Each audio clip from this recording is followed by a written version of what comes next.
Hey everyone, guess who's missing tonight? I don't know where he's at. He ran off, but we're live. Actually, Clack's just dealing with a late minute customer, and he'll be here in just 2 seconds or 3. There he is. I am. Here I am. Woo woo. Yeah, I had a last minute pickup, so yeah, got that handled. We are here. Y'all didn't even get to see the project. All it was a. Well, I can show you where it came from.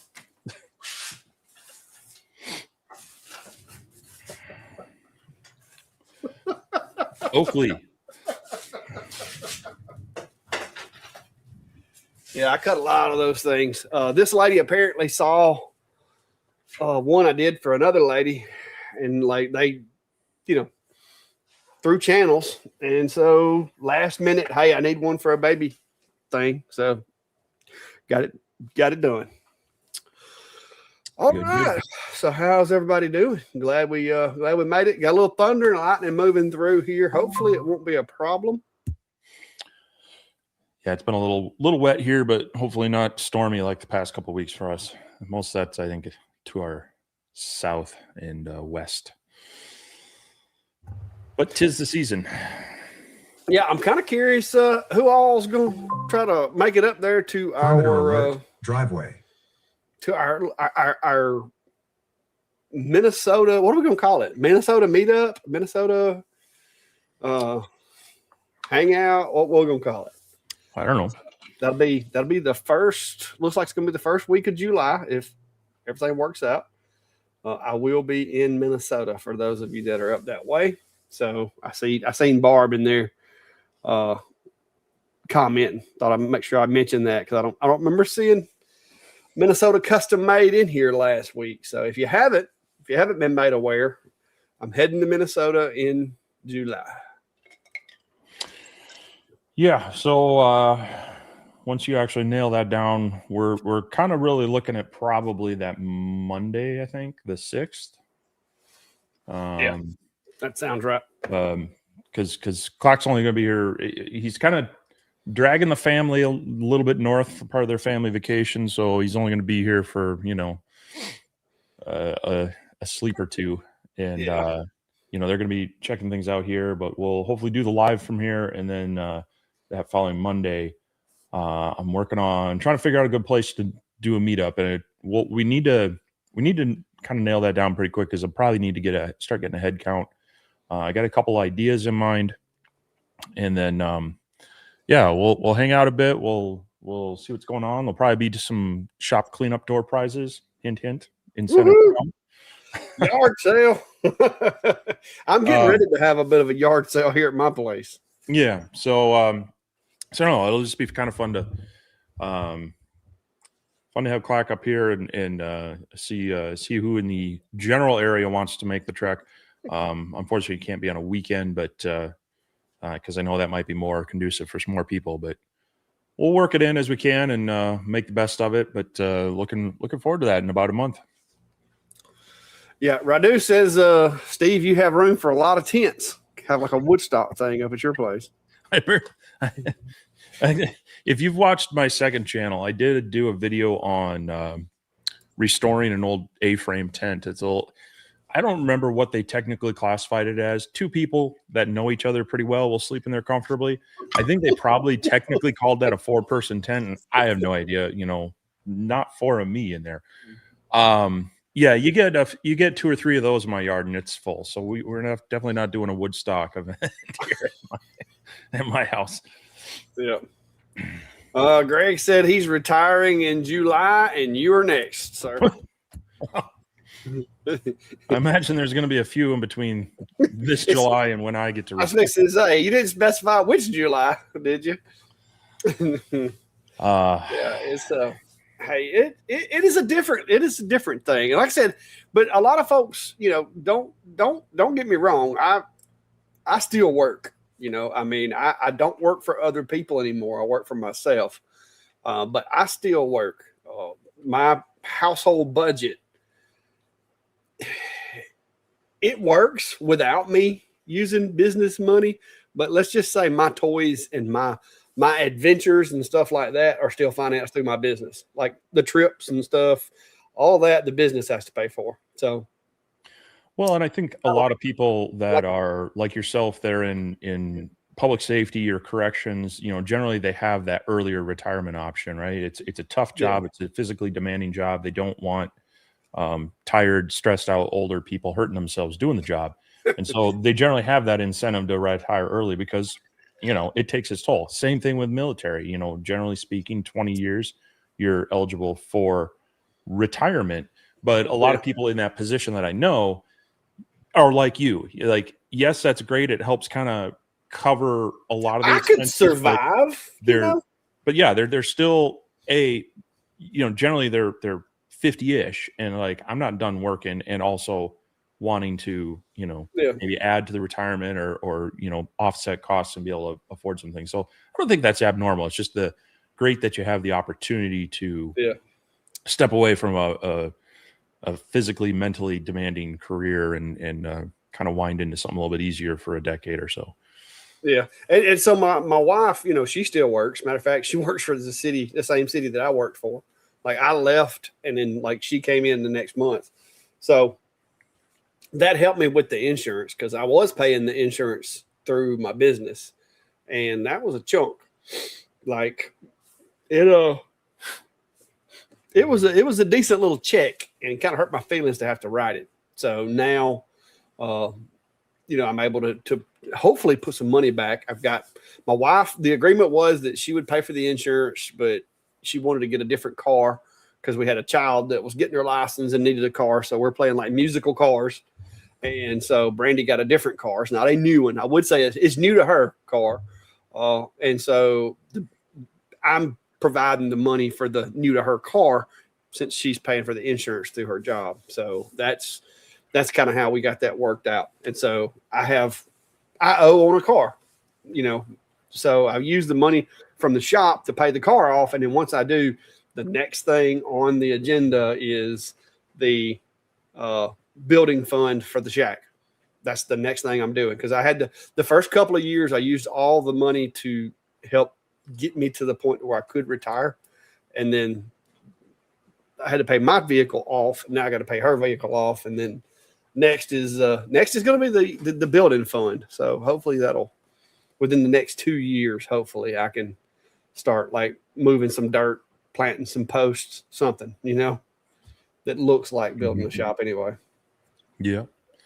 Yeah. A lot of stuff you can do beforehand, but so if you are, I will say this, if there's anybody that's near here that has a need for a laser, pay attention to my Facebook page and pay attention to the posts. I do have a couple of machines that I'm going to be getting out of here pretty soon. I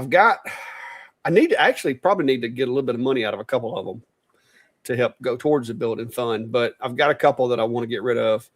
And I know me and Steve are also hoping to bring a gift of sorts to Austin with us if we can, if everything works out. And I've got a machine that I think I'll be able to bring to Austin, hopefully. And that way we can have like a little giveaway or something when we meet you guys over there. But I've got a couple. I've got to make some room for some other stuff that's came in because, as you can see over here where Fluffy's at. Fluffy, why are you licking your toes? Fluffy's sitting right in front of the new LX2, which has turned out to be a pretty nice machine. But I'm running out of storage space around here, so I may have to move some stuff. Just to clarify, you are going to the Dallas-Fort Worth area, not Austin, right? Austin, yeah, Dallas-Fort next level maker event, whatever it is. It's not near Austin, is it? That's gonna be awkward. Yes, Grapevine, north it's side. It's near Dallas-Fort Worth International Airport. Yeah, I know that because I looked at all the routes. So I guess, I don't know why I said Austin. I don't know why I've been saying Austin. I don't know. I don't know where Austin came from. But yeah, we'll be over there for that. So we'll see how that turns out. But I also have, and I wasn't going to say anything about it, but I've got another machine that a different company makes. I saw some posts on it today, but It's out in I the haven't got public. it. You can talk about it. It's out in the public. Yeah, I was gonna say I saw a post with it. So did you get one of those? You do have one, don't you? But it's the I don't even remember the name of it. You may actually have to mention it. What is it? A1C? C1A? C1A, A1C? A1C. It's a really big one. Yeah, it's huge. So it's the Creality Falcon A1C. And I haven't cut the tape off of mine yet because it's kind of sitting behind some other stuff right now. But it looks pretty interesting from what I've seen so far because they did release some information on it. But I know me and Steve both have one, and we're going to be looking at them. But they're small machines. But we have had a few people recently ask about smaller machines for doing stuff like that. So there's a link to it if you want to look at it. It's one of the newest releases in the past couple of weeks. Yeah, and they actually asked me if I'd do kind of a beginner tutorial with it, getting started. And so I'll probably have some mixed content of, maybe some short videos, some Facebook posts of just like some testing and whatnot. And then my initial video with it might be, hey, you just bought one of these. How do you get up and running with it? And along with that, of course, I'll talk about doing material tests and throw that in there as well. So yeah, we've done a number of beginner lasers, but it's a continuing trend. People are looking for, still looking for inexpensive lasers to get started with, and companies are taking that to heart. I mean, look at the X-Tool M2, a $600 laser. Yeah. So it doesn't have as many tooling options as the M1 Ultra. So I kind of feel like it's the next iteration of the D1, just enclosed with also a swappable print head. So yeah, they're leaning into the beginner one. Creality is, we've done a number of looks at some of the others as well from the popular players. So it is nice to see them not always just jump into the biggest, latest, greatest kind of thing. And so we'll see how those pan out here over the next little while. Yep. TJ Michael's asking, other than the water and frequency, is a CO2 that much different from running a diode laser? By frequency, if you mean like the light frequency, then that is kind of a big difference in like certain materials like glass and clear things. It does react better with those. And the water, having water is not necessarily always true for a CO2. The budget ones are going to have water coolers typically, whether it's built in or external. But now a lot of them now are coming out with RF tubes, which are air cooled. So, it's not always going to have a water cooler just because it's CO2. As a matter of fact, the RF tubes are been around longer than the water cooled ones. So yeah, there's a lot pricier. Yeah, they are. They are much. Historically speaking, they're a pricier unit, but they last longer. So there are some differences between them. But I would say they're a little more complex than running a diode laser. There are more things that have to be working properly. They're a little less forgiving on mechanical issues and of such. I mean, just for the fact that they all have mirror alignments. Diodes don't. They're all based in that module, and generally diodes don't.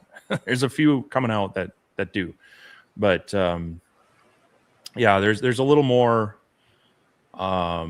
maintenance and more moving parts and mechanical testing with that. So and then the thing is, CO2, the different wavelength interacts with the material different. So while both will interact with wood, a diode is more of a sintering. It's almost like cooler than the CO2 is more ablating. And so when you go to engrave with a CO2 versus a diode, the diode is more likely to give you a darker engrave faster, whereas the CO2 is going to get deeper before it gets darker, all things in focus. There are tricks and tips around that to kind of help tweak for what you're getting.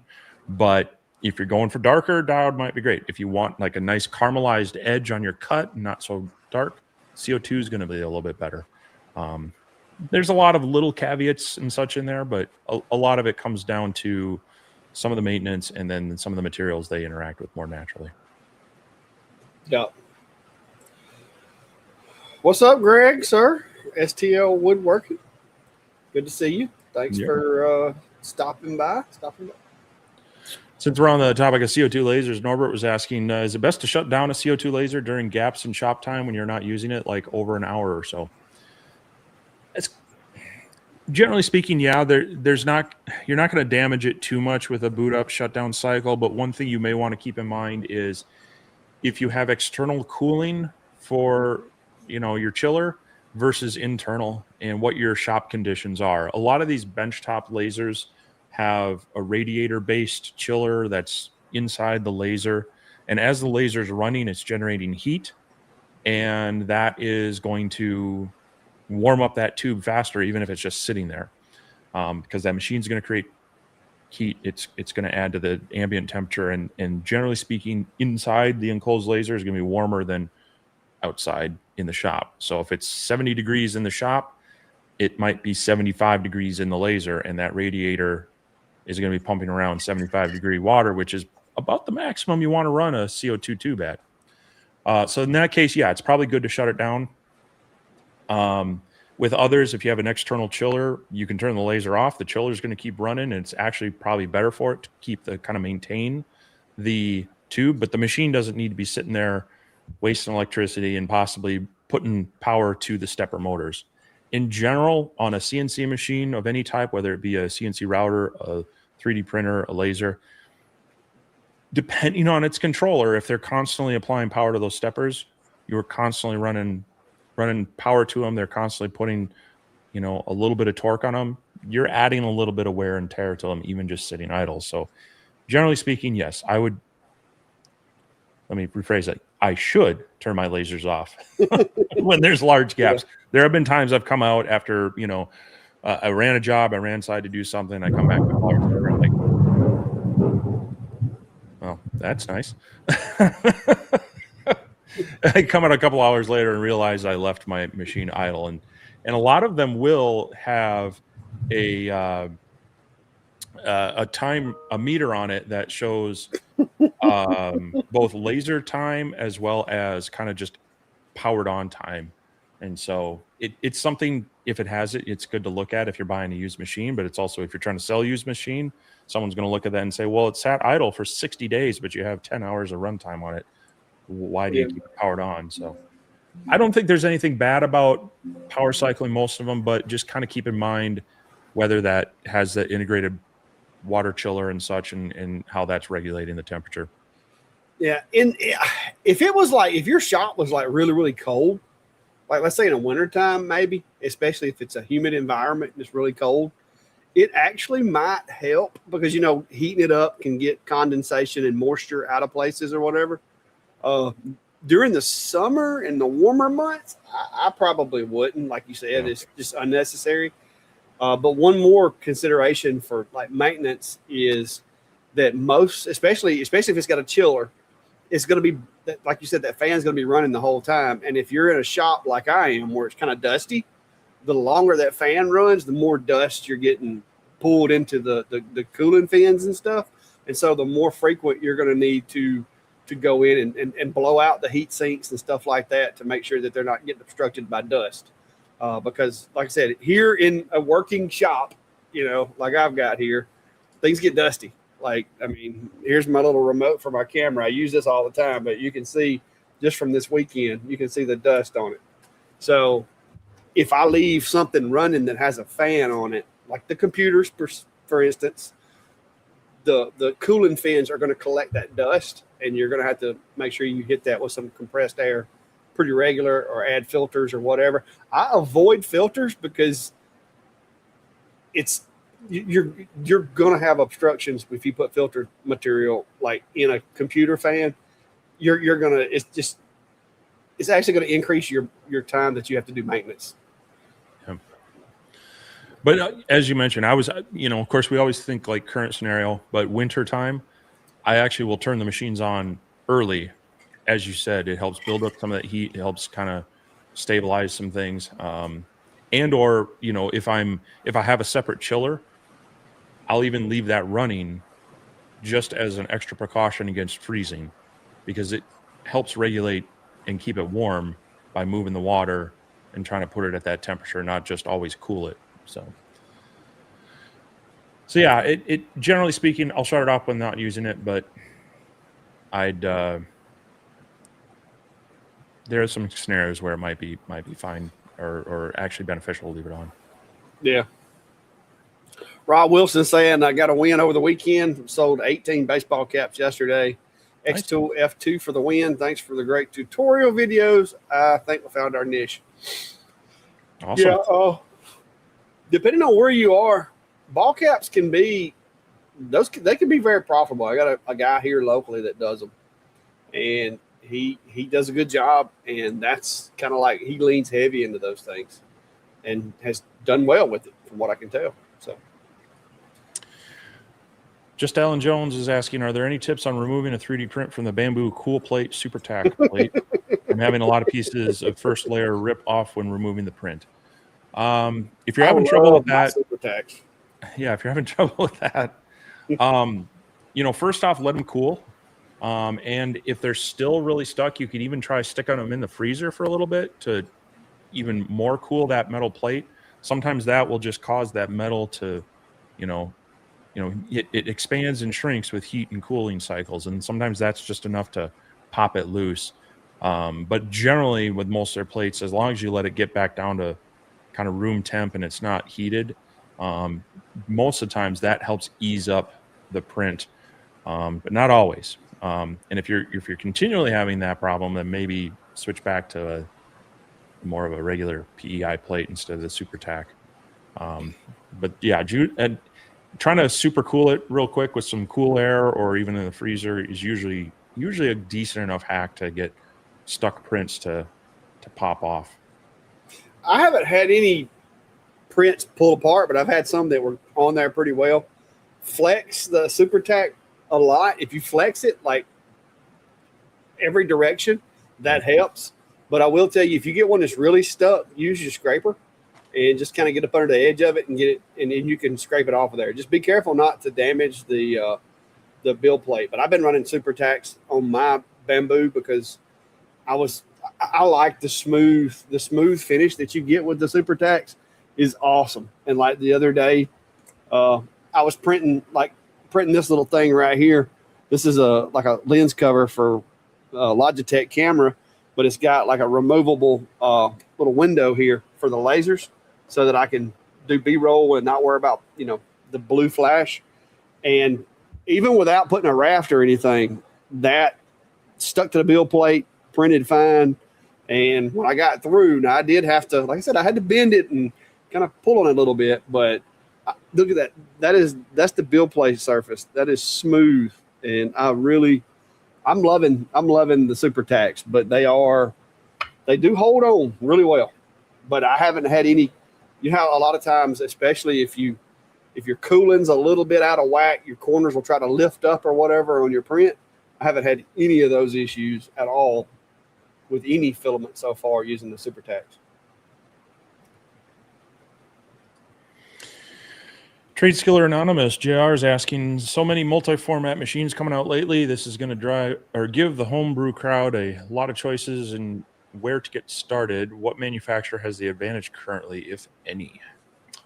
I think it kind of depends on which multi-format machine you're looking at, because there are some that are coming out I just don't think should exist. There are certain technologies that technically, yes, the machine will do both, but by doing both of them, it does neither very well. And so you're really kind of giving up a lot. And in some cases, I think, such as like the 3D printers turned into lasers, if you're going to switch back and forth from them, I think you're just inviting more hassle and mess. 3D printers, like a super clean build plate, lasers tend to spew vapors onto everything. And I mean, just look at your typical diode laser, the cutting bed on that. Those fumes aren't just stuck on that cutting bed. Now that's where the bulk of them are, but those vapors and fumes get on everything. And so I tend to be very leery of multi-format machines or multi-function machines anyway, that might not mix well. So I don't know. I'm kind of watching them to see where they go and see if some work well. I know there's a lot of people, you look at the M1 Ultra or even that new M2, that they have like the print head and the laser combined. Well, that can be nice. It doesn't always mean that it works well. You might not get as quality of a print, or you might be paying a lot more for your ink cartridges. And some people then also taking that, well, it'd be great if it was a UV printer with a laser. And I think, who is it? ProColored is coming out with one of those. And again, those two technologies, yeah, I just don't know that if maybe you limit to some specific types of things, maybe it would work okay. But I don't feel like it's going to buy this and be able to do all of the features together. So I don't know. It'll be interesting to kind of keep an eye on some of that stuff, but I look at a very cautious eye at some of those multifunctions. Yeah, I agree with you on that, because it's, like I said, I get what they're trying to do, but I think it's going to end up backfiring, because for one, in my shop, I'm running like a lot of different machines at the same time a lot, and it just doesn't make sense for me to try to have one machine doing everything. I mean, I need multiple machines doing stuff, Mm-hmm. So I mean, even the IKEA Master. So I've been working on that this week, and hopefully I actually started the edit today. So hopefully in a couple of days I'll have that published. And it does have, I mean, it's primarily a 50-watt CO2 machine. It does have a 1.6 watt IR module you can put on the side, and that does expand its capabilities. And a laser of different type maybe play better than, say, a 3D printer and a laser. But as you said, I mean, to put that head on, now you got to power it down, you got to put the head on, you got to change the mode. So where's the gain? I mean, you can't necessarily run both together. Now, if they could do that, maybe then that speaks to, okay, you can engrave in the IR and cut in the CO2, but I tried it, didn't work. So if they could get that to work, then I think you got a killer combo there. But that's two different laser types. If you start mixing too many like manufacturing types or cutting types or additive versus subtractive machining, yeah, I think you start running into more problems and headaches, and you're tying up one machine to do one thing when maybe two separate ones could be running at the same time.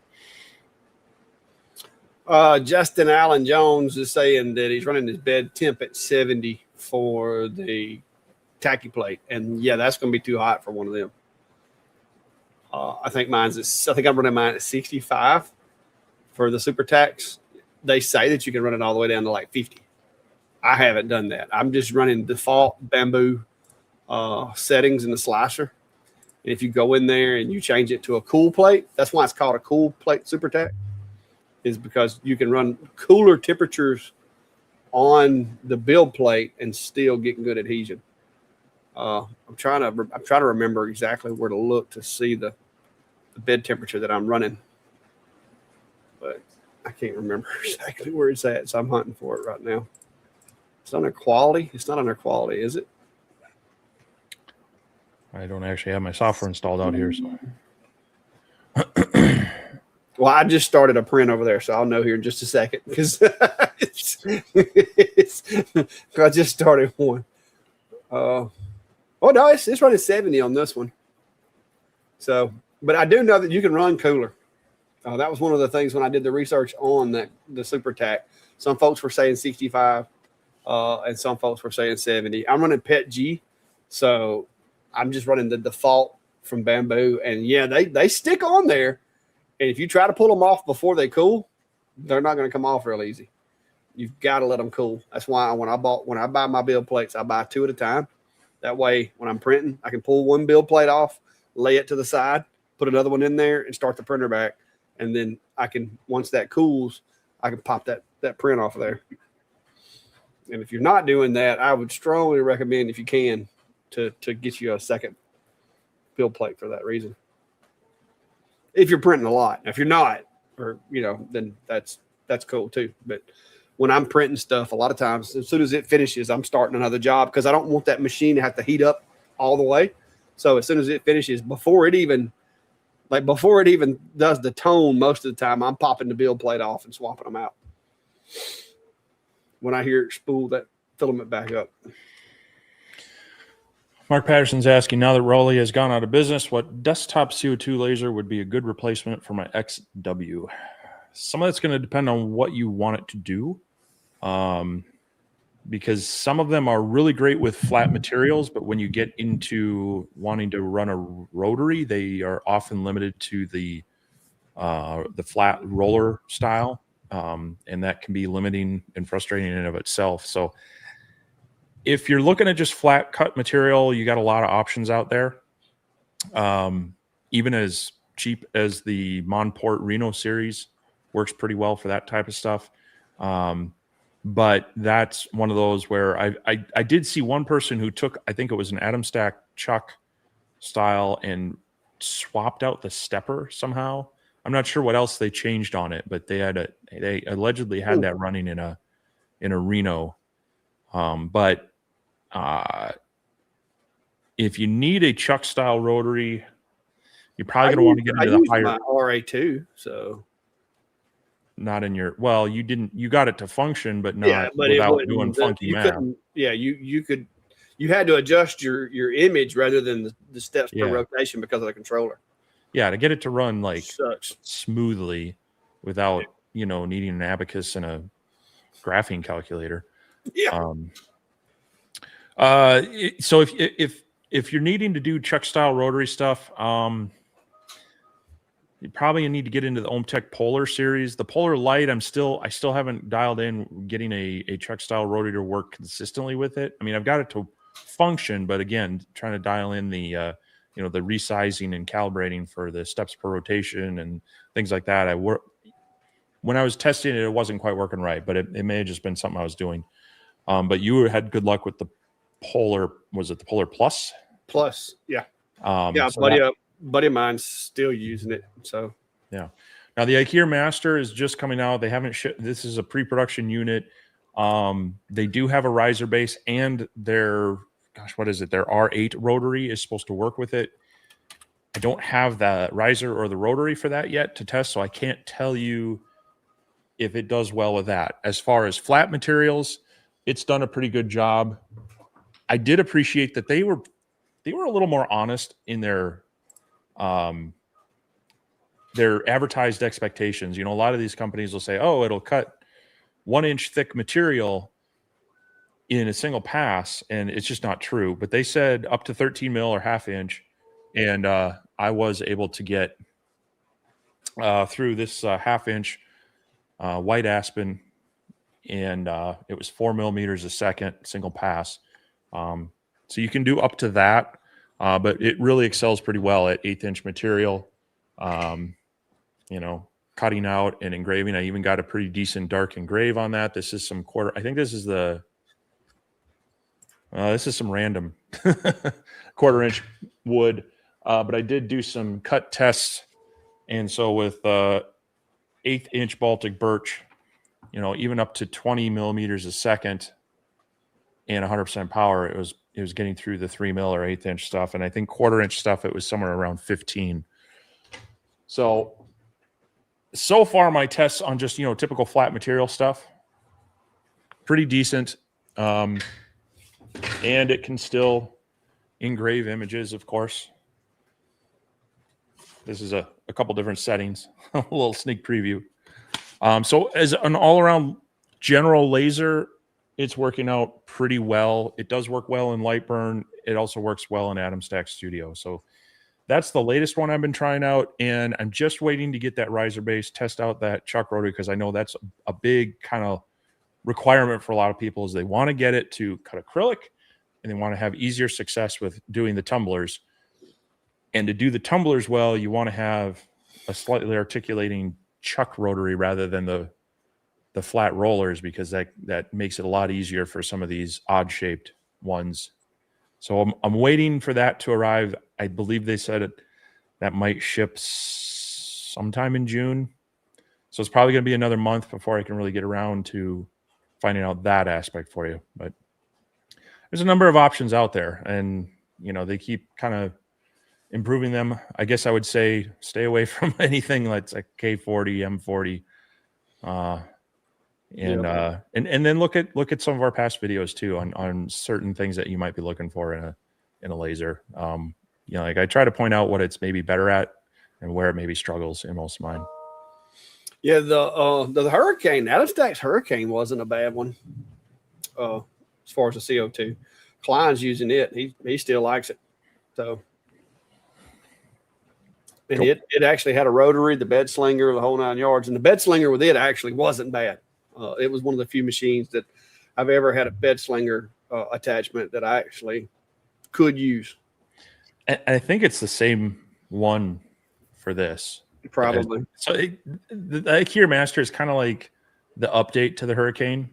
Yeah. As far as I can tell. Yeah, the Hurricane didn't have the touch screen, so that's a new thing that they've added to it.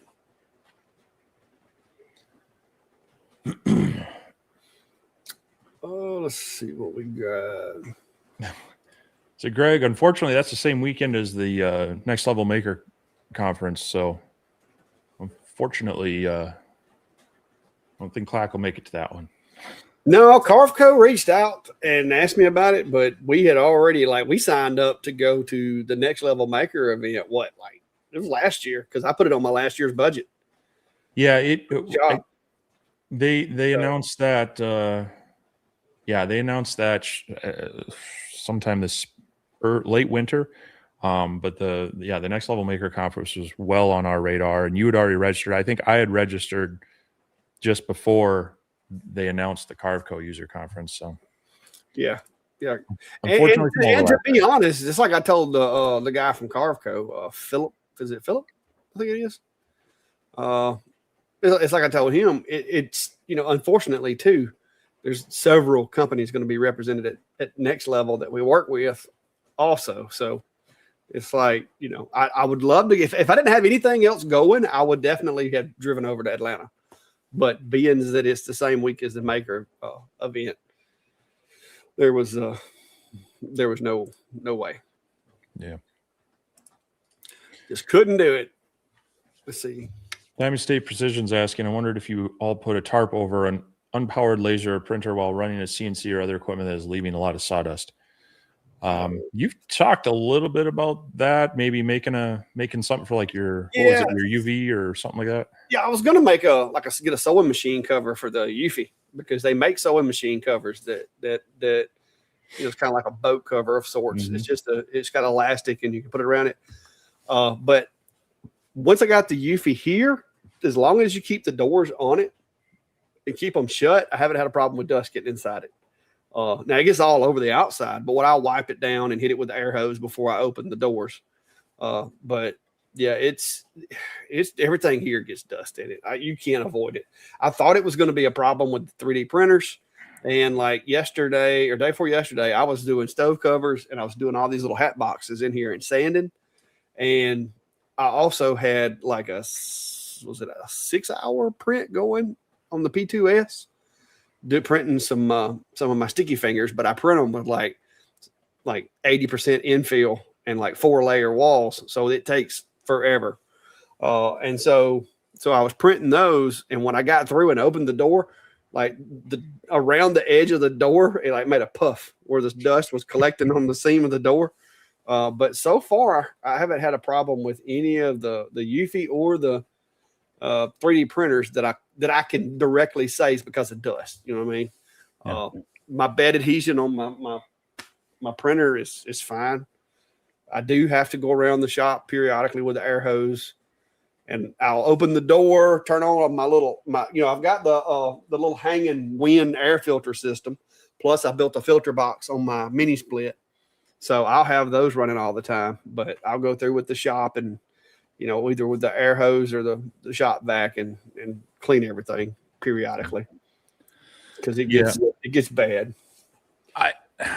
It's one of those. It would probably be a good idea too, but it's also an extra thing to manage and worry about. I mean, I have one on my grill that sits outside, my smoker, and it's always a pain when I want to use the smoker. It's like, okay, take this off, and now where do I put it? It's got to go somewhere. And so, for me, it's kind of like a stove cover. I mean, why would I want to cover up the thing I got to use most of the time? Yeah, but I don't, like I said, the sanding and the power tools, to me, my power tools are way worse than my CNC. My CNC stirs up a little bit of dust, but the dust collection, that Shopsmith dust collection I've got on it, works great. I can run it all week and don't have a dust issue. When I get into dust issues, when I'm running a chop saw, the table saw, the sander, the skill saws, that's when I start getting dust issues. Yeah. So it's the CNC is the least of my worries when it comes to dust.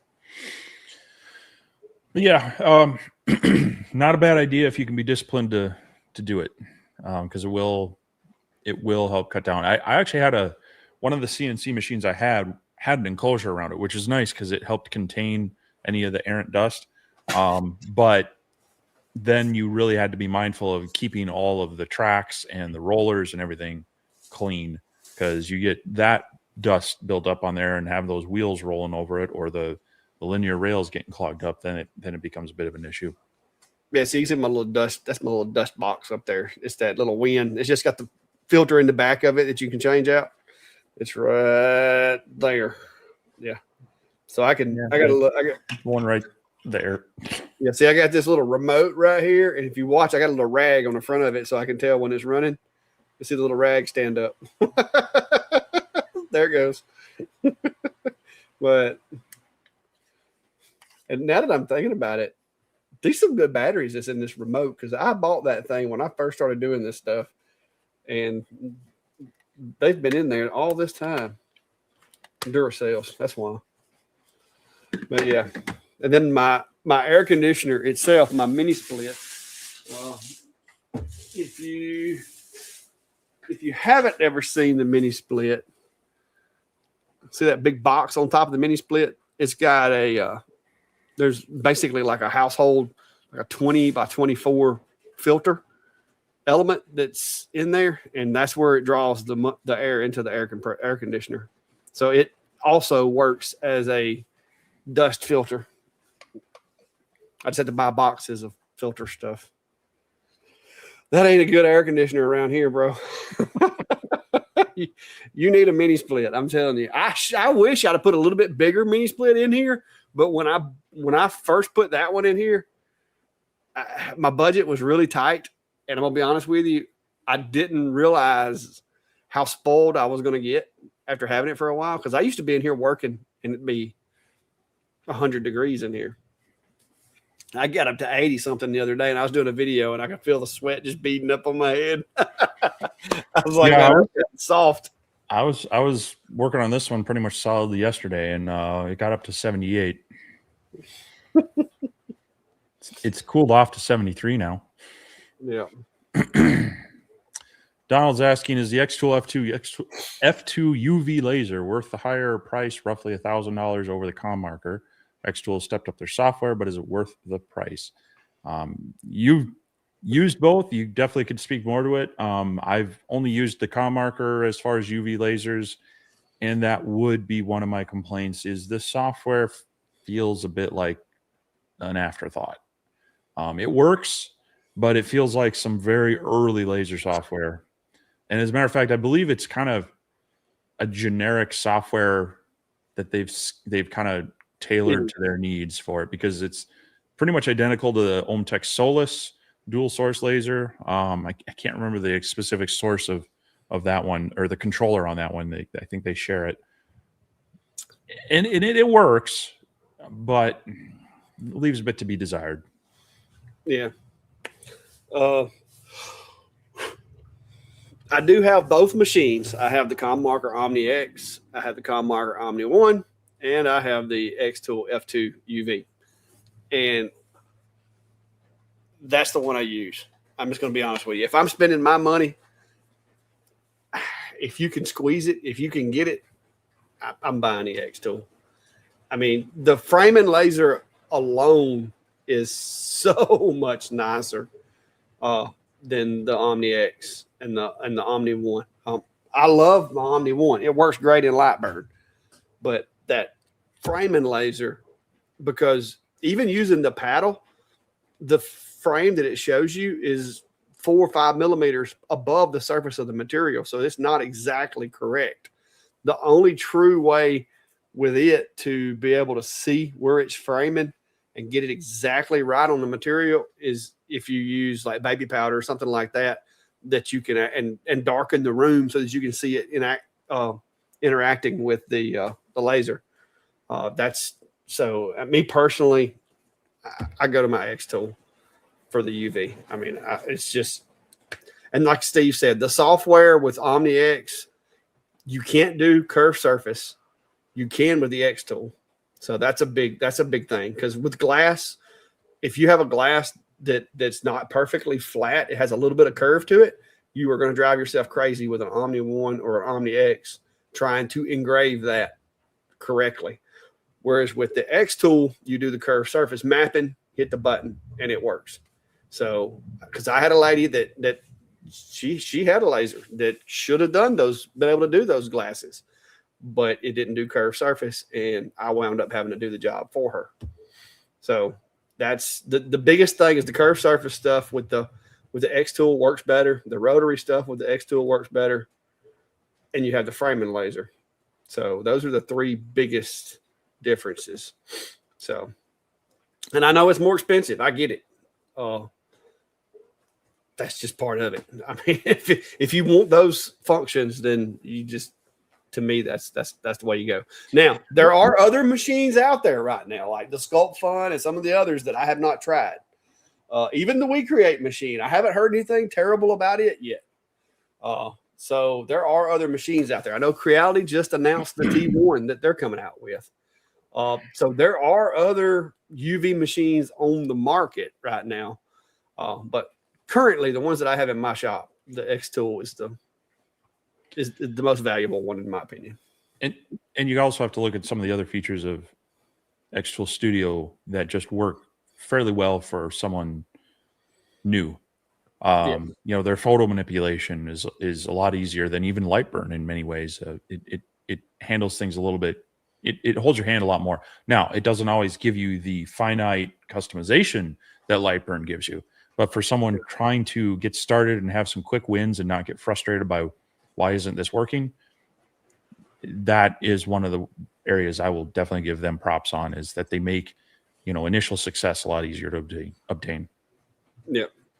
Mike said next level is awesome. Looks forward to seeing us there. Yeah. We hope to be there and have a good old time. That's for sure.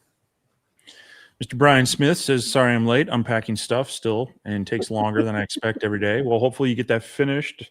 Hopefully you've heard that David is going to be invading the north here in the first week of July. Yeah, Brian, I expect to see you up there, sir. I'm going to need a little backup from this high-tech redneck.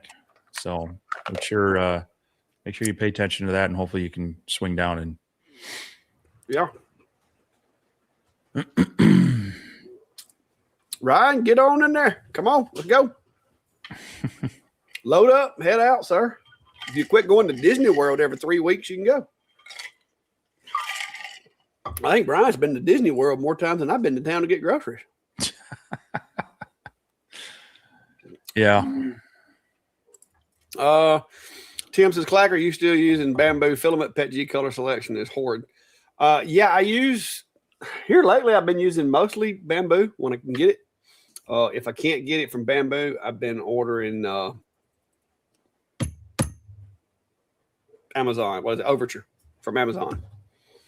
There are cheaper ones out there, but those are the two that I've had really good luck with, and I'm using it to make things to sell, and so I'm okay with what it costs. Yeah. But yeah, right now, that's what I just got in for. Friday, I got in 4 refills of black Pet G because that's what I used most of. Paul Weiland says, I want to get a mini split, but the installation is way too much. You can get kits cheap, but I'm in the city of Clearwater and they require a licensed contractor to install. And yeah, that can be a bit, I hear you. I've had some quotes done on them, and what a DIY similar one might run $1,000, $1,500 suddenly becomes $5,000, $6,000, $7,000 for licensed installation. And depending on your city code and maybe your homeowner's insurance, things like that, you definitely, you got to pay attention to those things when doing some of this stuff, or you could find yourself in a world of hurt if there's problems down the road. So I hear you on that. I also just have some issues here with the way power is, and when I built this shop, this garage, it was kind of a unplanned surprise to me.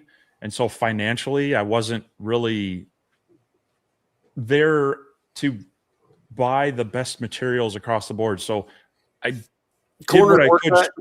No, not necessarily corners were cut, but like structurally, I made sure structurally it was sound. But when it came to the siding, it's just, cheap vinyl siding. Well, that's what I'm saying. Corners were cut, less electrical and cheaper siding. Well, yeah, I mean, ideally, if I would have dropped service straight to here from the pole, but yeah, I've got a sub panel. I get it. Like I built this shop on $1,000 budget a long time ago. So part of my problem is vinyl siding doesn't like having holes poked in it or things mounted to it, so it's almost like tear part of it off, reinforce it, repatch it back in and such like that. And so there's all these little things that start adding up when you look into it. It's not just, hey, here's a $1,500 mini split. It all of a sudden, even if you do it yourself, can kind of become a bit of a headache. So I hear you on that one. And that's kind of why I'm also in the same boat. The other thing that kills me is that when I built this, I worked with the lumberyard architect to do all the plans and the design. And I really wasn't thinking much of the type of window I needed.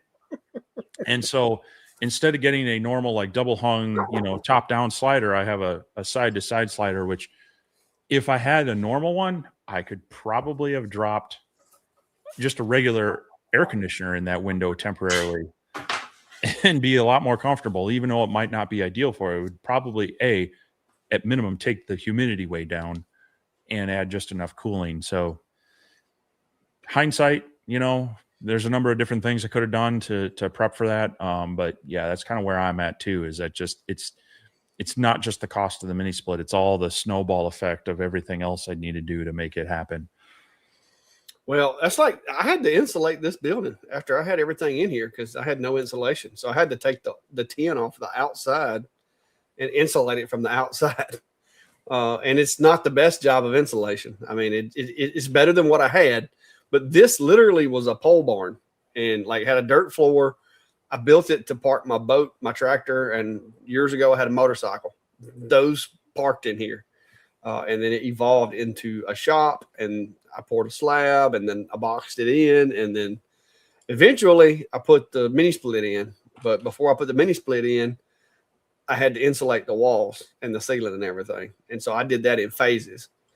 Like I did the ceiling, and then I did this wall over here, and I did this wall, and I did the back wall. I did them like phases. Like each weekend I would just do a different wall. So, but yeah, it's been a game changer. My next shop, I'm going to be a lot more prepared when I build it for what is to come, I hope. So we'll see. Yep. But yeah, there's it's always easier to warm things up than cool them down. So, yep. Chris said he loves the red flaming light on his Sculpt Fun UV. I really wish I could get my hands on one of those Sculpt Fun machines, because it seems like they learned some lessons from the Omni One and kind of come up with a little bit better one. Three Dogs is asking, does the X tool work with Lightburn? No. I mean, I'm not going to say that it won't, but you don't want to work it with Lightburn because then you just threw away all them features that you paid extra for. Well, and most of them that do like the internal subsurface engraving, Lightburn's not set up for that yet. So for that type of engraving, you pretty much have to go with whatever their software is for it. Things like the Omni 1 flat engraving, yes, works beautifully with it. But yeah, and you're seeing that on more and more of these lasers, even outside of UV, with any of their kind of special features and proprietary type things. Yeah, Lightburn is, they're trying to cover as many lasers as they can, as many features as they can. So it often is well, we're working with them, but not yet. And so you kind of have to make your decision on, are you okay with their software? Because that compatibility may never come. But they are working with them on a lot of vendors, like Hassel Laser has been working with them, sent them some units, and they've been working back and forth to try to make sure that works well with their laser. And you see that in the back end, but on the front end, you're often kind of left waiting. And so I always caution you with anything, don't go on what's promised to come in the future. Go with what they are offering at the time of sale. Because, you buy something like these modular lasers, like the S1 from X-Tool, that, they kind of hint at, oh, we'll be able to develop modules for it later. They don't often materialize. And then all of a sudden there's a new model out with all the things you wanted, but they're not available on yours. So always purchase based on fact at time of purchase, not necessarily what they preach may come. Yeah, that's you never know. You never know. Chris said he saw G-Wake just released a G2 30-watt UV. I haven't saw it, but I do have this. And so far, I'm gonna be honest with you guys. So far, I like that thing. It works with Lightburn if you need to use Lightburn for, say, like, using some of the variable text functions or whatever in Lightburn. If I need to use them with this machine, I can. If I want to do the embossing, though, like Steve said a while ago, if you're going to do like this deep embossing and stuff like that with this, even though it's a 60-watt MOPA, 40-watt blue laser, if you're going to do this deep embossing using a STL file, you have to use the G-Laser software, which is basically the same as the Com Marker software. It looks the same. I will say G-Lasers felt a little more refined. Like the G-Wake software, it didn't have as many issues. I didn't have as many issues with it as I did with the Com Marker, but now it could just be that there was more updates been done. But yeah, I like that machine. So maybe if they do come out with a 30-watt UV or something, I'd be interested. Yeah, I'd be curious where that's at. I know they have their 5, 10, and 15-watt ones that are more of the traditional style, but I haven't seen the 30-watt one. So, but yeah. JR is asking, does the X-Tool software have repeatable text tool like Lightburn? We've mentioned that to them, and they've said, yeah, that shouldn't be too hard to implement, but I haven't seen it yet. Yeah. I think you may be talking about the IR, because I'm not seeing a G-Week. Yeah, I think you may be talking about the one I have back here, the G3 30-watt. Because he said what do you call it? A G3? G2, I thought. G2. I didn't saw that. But no, Trace Killers, as far as like you talking about the variable text function, no, it doesn't have it yet. But like literally, we talked to, I think it was actually the owner, Jason, the owner of X-Tool, when we was at SCES that time, and we told him that's one of the tools that y'all need to add, because a lot of people have the the need for that function. Now the G3 is the one that I have right here. It is not a UV. It's a 30-watt MOPA, 60-watt MOPA, and 40-watt diode.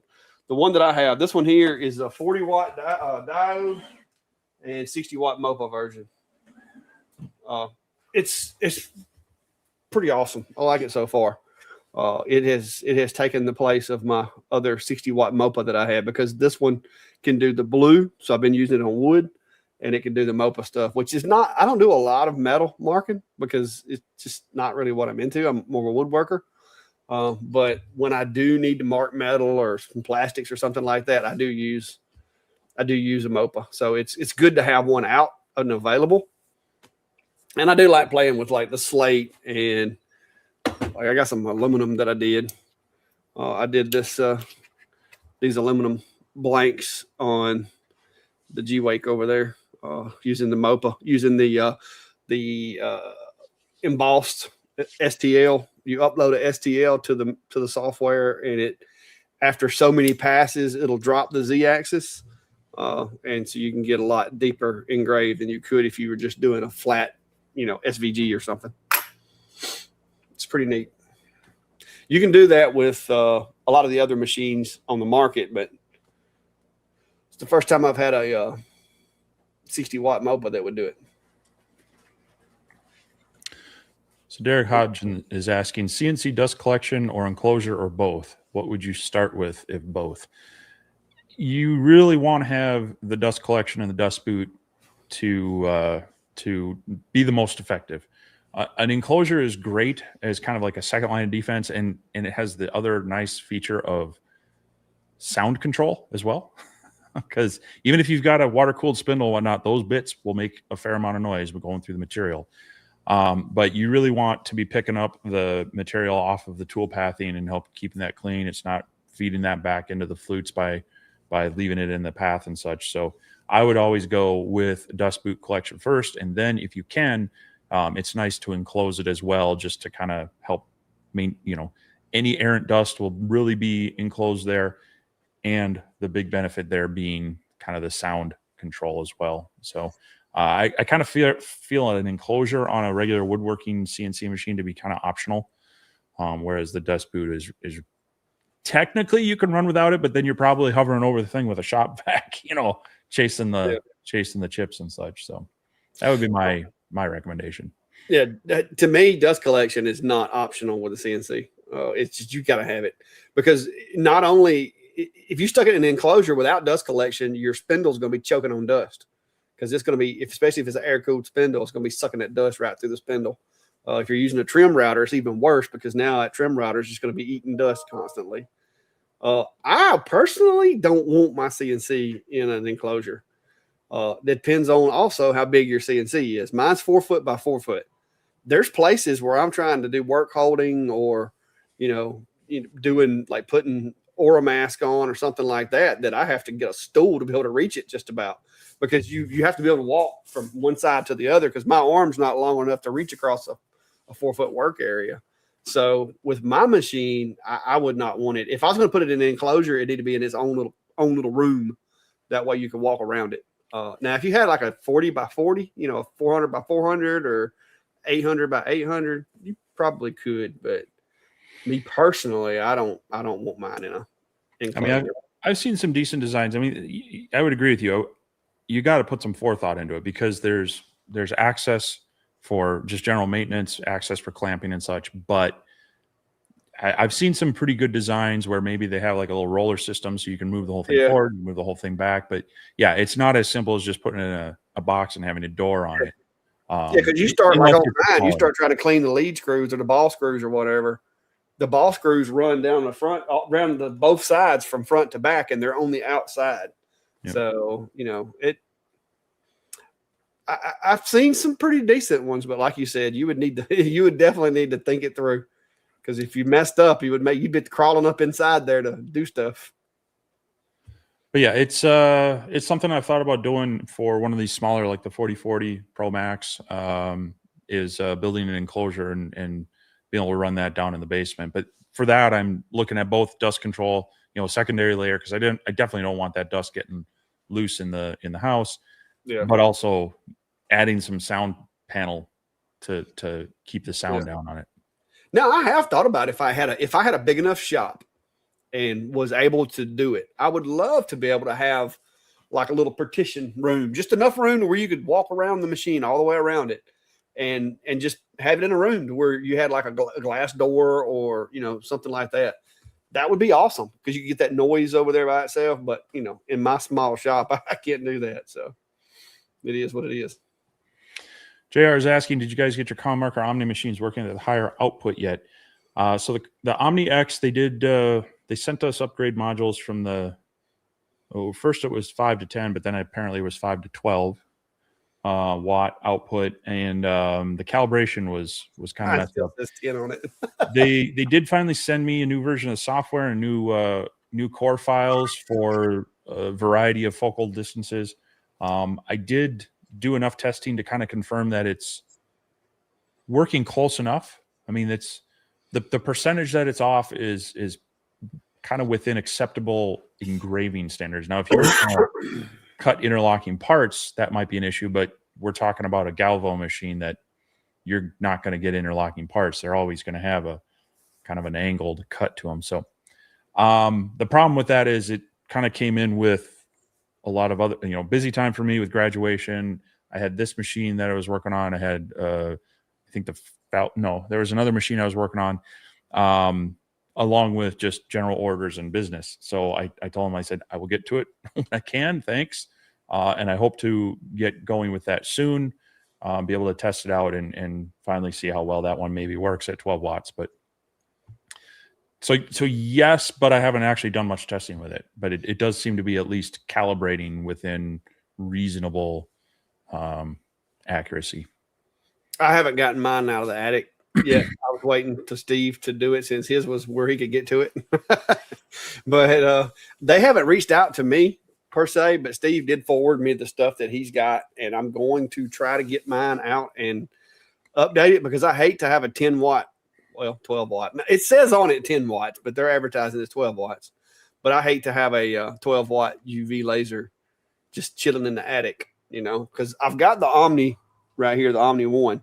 But if I can just get the Omni X to where it can do what this one does, but do it as 10 watt machine, then, I'm good with that. Because I liked the output power. The problem I had before was just that nothing was to scale. Like you could draw a 30 millimeter circle and it just was all out of whack. So, but Steve says it's within workable tolerances now. So as soon as I get some of these other machines out of the shop, I plan to get it down and go over it again and hopefully get it back working. So, because I feel like it's a waste being up there where it's at in the attic. Mm-hmm. So, yep. What's up, Rich in the house? Louisiana hobby guy, if y'all hadn't heard of him. Speaking of Rich, I'm using your one of your, I forget which flavor this is. I think it's the cranberry something or other of that stir stuff for water, and my wife's been enjoying that too. So thanks for that recommendation last week. Cool. All natural flavorings and sweeteners and just a nice water additive. So, have you noticed that it started shading the comments once we've posted them to the screen? Yeah. It kind of puts them in a lighter color. So yeah, I was like, what is going on? But then I got to realizing that's the ones that we've tagged. That good job, StreamYard. Yeah, it seems like maybe every other time I log in, there's a pop up of like a new feature. So they definitely, I mean, you pay a pretty penny for the software and service, but they do seem to continue to add. Yeah, that hurt. Because the thing about it is too, I had to put it in my calendar because it's like you're just tooling along and all of a sudden it's like a pop-up from PayPal. Boom. You paid StreamYard. And I'm like, oh. So, because I had it on my checking account and I was like, I'm going to put that over on PayPal because, but I've gotten to where I keep a balance in PayPal because I'm paying a lot of stuff out of PayPal now. But that's where a lot of the incoming money ends up going to. So it works out. So Rob Fight's asking, I don't have Sasquatch length arms like Steve, so I've been using the emergency stop button on the alien cell to turn it off. Am I doing any harm to the machine turning it off this way? Shouldn't, as long as it's not firmware updating. I wouldn't think. Yeah, I'm not, so because I'm the other switch, all it does is kills the power to the power supply. To the main, I'm curious on that because like a lot of computers, they actually have soft power switches. So they never like actually turn off. They do kind of a shutdown and in a matter of fact, or even more of just a soft power off and not a hard power off. And so the e-stop really truly is cutting power immediately to the full laser, the full motion control, everything. So you want to use that when you're having an emergency to stop everything, be able to get it out of the way and not be fighting the machine while an emergency is happening. And so cutting hard power to computers is often bad, but as you mentioned, a lot of these machines with just the power switch, you're not doing a shutdown cycle like you would with the computer and such.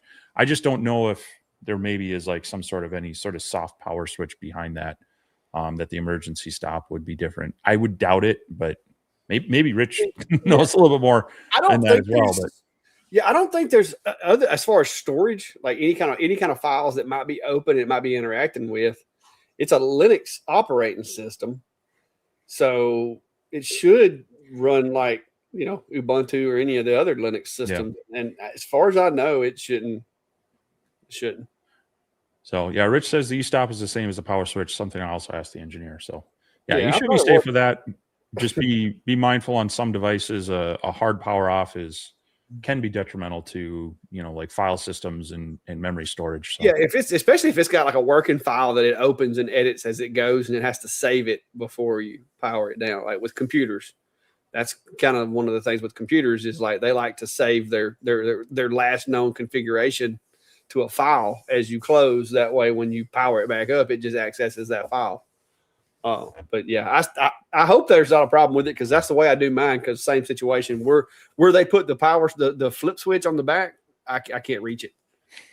So it's so. I mean, that's one of the complaints I have on the X-Tool P3, and because with my longer arms, I'm usually reaching around and just like, okay, where is it? And it just feels like it's just barely within reach. And I'm like, it's the power button.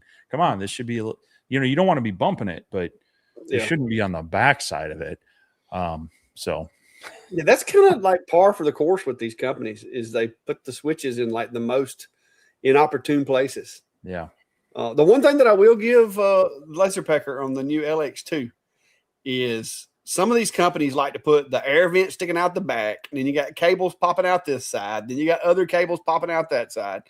Everything is in the back on this one. So I do like that, because you can't put it against the wall anyway because of the airline. So all your connections are in the back. I think that's streamlined a lot better. That's the one thing that irritates me about Alien Cell is all the plugs are right there in the front, sticking out the side. And like, I don't like putting hard bends in cables.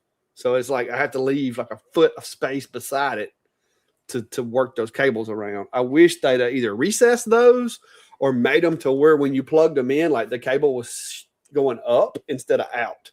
That would be a big, you know what I mean? So that the cables would be plugged in and then they could curl over, and maybe even put me a little place over there with like a little strap so I could cable everything. But yeah, I've been having issues with my air assist staying on after I turn my machine off. The little fan inside the air assist on the Alien Cell has started staying on, so I have to power it off and back on to get it to quit. Is that just connected via Bluetooth or hardwired? I've got it connected with the USB cable and got it paired with Bluetooth. So I've tried. I've thought by having the cable on there, maybe it would go off when the machine went off, but it's still like it's the cooling fan inside it. It's just a real small hum. So I don't know. I got to check. Maybe it's too hot. It shouldn't have been, because the last job I ran, what did I do? Oh, I cut out some arrows today for a job I was working on, a sign I was building.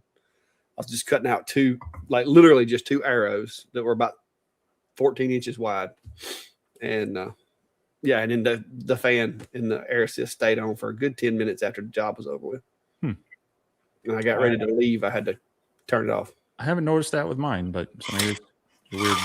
It may be a firmware update for the air compressor needs to be installed or something. I don't know yet. Yeah. Oh. Hey, so Michael Osborne's asking, do you know anything about Daja fiber lasers? DAJA. I'm looking into a low-end fiber to learn on. I don't know that I've heard of them.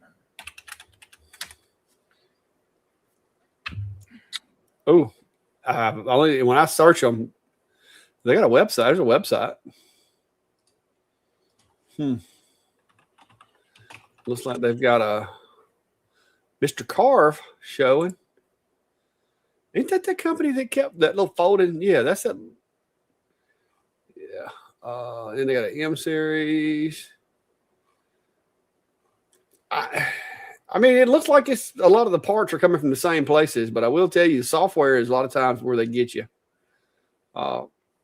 CommMarker and Monport both have some pretty reasonable, like lower powered fibers. But I'm not familiar with that company. Yeah, I don't know that I mean, if they've emailed me, it's been one of the ones that, I think that little Mr. Carve on the left over there, I think me and you both got that one because it was the one that you could like fold it up and put in a backpack. But I don't know that it was coming from this company though. But a lot of times, they all make the same product, it seems like. Yeah, I mean, I would see if there's any like real reviews out there for the one you're looking at, and hopefully from someone you recognize or have seen other stuff from. Kind of get the feel there. There's a lot of kind of, I would say, like third tier laser manufacturers out there that often will just rebrand other stuff or take kind of the lower end products and try to put some inexpensive ones out there. And sometimes they're gems, but sometimes, yeah, they cut corners and you're kind of stuck. I get the idea of wanting to not spend a lot of money to learn on something, but you kind of want to make sure that what you're getting to learn on actually functions properly. So you're learning and not fighting problems. Yeah, you don't want to get frustrated and just quit. So gotta be careful. There's a fine line. So, but yeah, I unfortunately don't have any real experience with them or know anyone who's used one. Yeah. Rob says, Clack, are you pronouncing G-Week or G-Wake like Future Clack? Yeah, well, my contact, because I messaged her because I was AIing it and Googling it and everything else, and it kept saying it was GYK and all these. And so I just asked her, I was like, how do you pronounce the name of your company? And she sent me back and she said it's like G-Wake, like wake up. And I'm like, okay, so that's what we're going with. So yeah, but so far, like I said, their machines do tend to be a little more industrial in operation. Like if you were like somebody that had never touched a laser, you might not like their software because there are things in there that if you don't know the jargon and if you don't know have an understanding of lasers, there'd be a bigger learning curve. But so far, I'm enjoying the machine. So we'll see. Try to catch up on these comments. Woo woo! Hey, go ahead, burn car print. Knock it out. I don't think I've sold none of them things since Steve and all the rest of them sold every one of them that they had, and then I got left over with the scraps. So feel free. Yeah, I know the feeling. I've been there with other machines. And that's one of the struggles is I don't necessarily, like the X Tool M2. They did offer me one, but they offered it to me like 3 weeks ago or something. They said, hey, we've got this coming out and we want it launched by this. And I'm like, I don't have to, you're asking me way late to the party. I don't like running a machine for like 3 days and putting out a video on it because sometimes problems develop over 20, 30, 40 hours of use and you don't see that. You unbox it one day, you run a few jobs, put a video out. I just don't. I mean, you can sometimes tell the people who just whipped through a few and didn't really spend a lot of time with the machine because they're not really they're reading the marketing information. I don't like doing that. And so yeah, I don't know. I struggle with taking those on. Well, my thing is that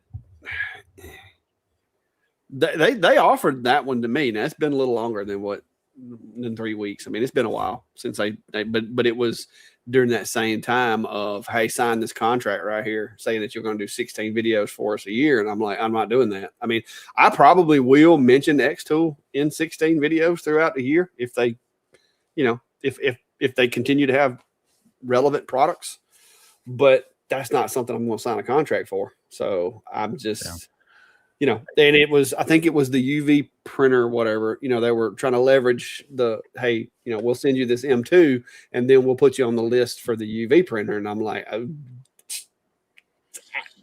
the M2, nothing against it, but I mean, I just, they're, it's an inkjet printer in a laser. And that's just not something that I'm really, I mean, the UV, you can UV print on 3D printable stuff. You know, I don't want to get too far off in the weeds into the crafting world to where I'm in here trying to do cards and paper and stuff like May does, you know? So I even talked to May. I'm like, hey, is this something you're interested in? I'll come help you with the video because your people, you know, the crafting world, they might actually like that machine. It's a 10-watt laser that can print and do the cards and card stock and stuff that she does. And she's like, I don't really want to get into lasers. And I'm like, well, I don't really want to get into that far off into crafting either. So, yeah, you know, so it just didn't fit. It just didn't fit what I wanted to do, to be honest with you. And I'm not obligated to them. And so I didn't take it.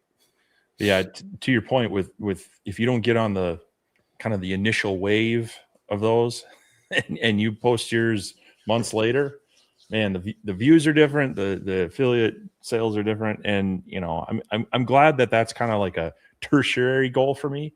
I mean, I like people to watch my videos. It's nothing worse than putting a video out there and you're like, wow, it looks like my family watched it, I guess. Thanks. But yeah, it's very interesting to see if you don't catch that initial wave, how, you know, sometimes even just the views on the video don't follow. So you gotta come up with different ways to get the attention. Yeah. Well, Cody in the house. What's up, Cody? How are you, sir? Good to see you. I got notification today that I got my little order of Genie Bits is I think it's supposed to be here tomorrow. So cool.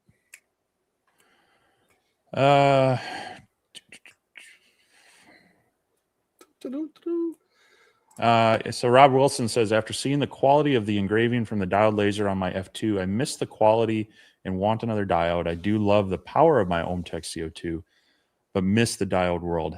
And that's, yeah, if you want high quality engravings, you know, getting like a 6-watt diode, it's amazing the detail that those will bring out with their fine spot size. And it does suffer from, you know, it's its fine spot size. It takes longer to cover an area. But between, you know, the darker burn and less aggressive cut and the detail, you definitely over time can see it on certain projects. So that's where it is nice to not necessarily have like one machine that does it all, but, you know, you have the CO2 for doing the production runs and the cutting, and maybe the diode for doing the customizing and the engraving, and or even a Galvo diode for doing, you know, easier alignment and engravings on certain items. So it is nice to be able to have those. But I also understand, you know, between finances, space, and whatnot, not everybody, you know, can just buy another machine to get a different effect going. This got an email. A MOPA is still the 1064 nanometers range, right? MOPA? Yeah. I mean, it's still a fiber, right? Its source is still a 1064. You're asking the guy who's never had a MOPA? Well, I mean, because the only difference really is the Q switch. If I'm not mistaken, I think the wavelength is the same. I just got an email in there saying that it's not an IR laser, but I'm pretty sure it says on it it's a 1064 nanometers, which is the infrared range. No, it should be in that 1064, as far as I understand. But like I said, I've never had one. I guess it will depend on the source though, because there are different types. 60 watts at 1064 nanometers. It says it on the bottom of it. 60 watts at 1064 nanometers, which is infrared. Okay, I'll deal with that later. But Right. they're like, can you correct your video? You said it was an IR laser. It's not. It's a MOPA. And it's like, Jared Lyons asking me, I'm just catching up. I saw you say so far a Kia Master has been doing okay. I purchased one. Initially said ships end of May, now end of June. Any idea? My only worry is their support. Yeah, as far as I understand, they're expecting their shipment. So like I don't have the riser base yet, and the rotary, but I believe they told me that they expect those to be in the warehouses sometime in June. So I think they're planning on being able to ship out the purchases sometime in June, but you know, there's all sorts of logistics there. They could get them and have to, spend another week or two getting them out of customs and who knows what. But yeah, that's the latest I've heard. But I don't have a whole lot of extra information or insight on that. But yeah, so far it's been a decent CO2 laser for just flat material, acrylics. I've been playing with the IR module, and IR modules on gantries are not my thing, but it does work. So far I've been happy with it. If you're looking for a more portable CO2, I would say this is probably the most portable benchtop one, unless you're starting to add, the external air pump and things like that. Then it becomes a little bit less. But as far as physically being able to move this one, it's probably the least awkward one for me to try to move by myself, but it is still, 60 plus pounds. So I wouldn't want to carry it up a spiral staircase or something.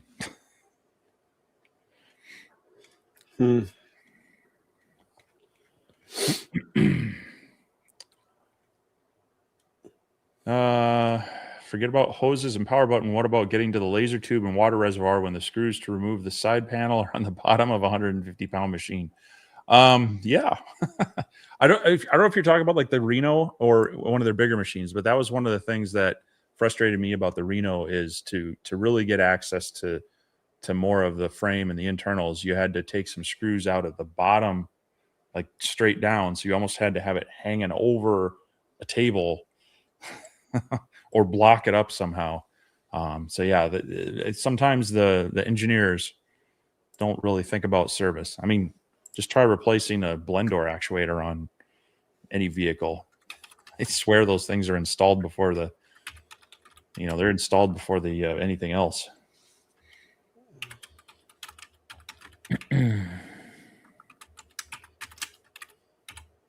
Ryan says you could probably do 16 X-Tool videos in a week. No, not unless they got something interesting. I said, it's one of those things. I don't. Yeah. I don't. First of all, I don't want anybody else telling me what content to do on my channel. If they were as good at it as they like to think they are, sometimes they'd have, they wouldn't be needing me to do it. Yeah. So I'm just, call me arrogant or whatever, but it's my channel. I'm gonna do what I want to do, and if you don't like it, then we don't got to work together. So y'all heard it. I can call them arrogant. So yeah. And Barb says, I'm responding to this email, which I get these people are salespeople. They're not technicians or whatever. But don't ask me to correct a video because I referred to it as an IR laser when it is in fact, and I just checked, their specifications even says 1064 nanometers. It is in the infrared range. Yeah. So Barb does say she appreciates the reviews after the machines have been run several months. And that's also a good way to see that it's a laser that I've liked enough to use in future projects and down the road. I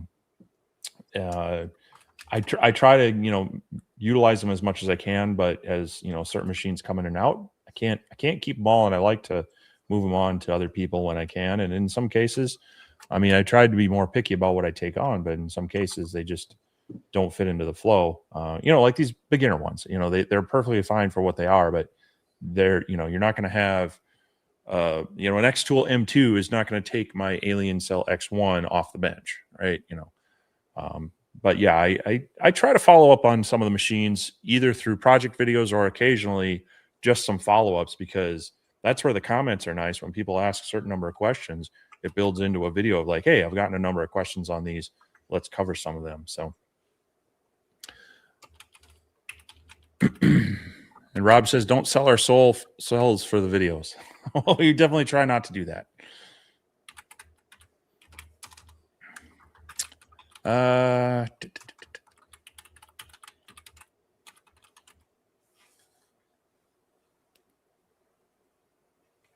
Let's see what else.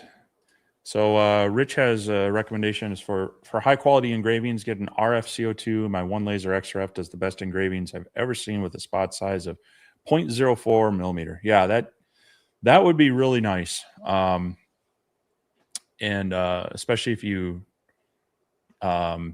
doing just engravings, even then getting that into a galvo style. I've seen a couple of those start percolating up in a more of a small business hobbyist kind of size. But I've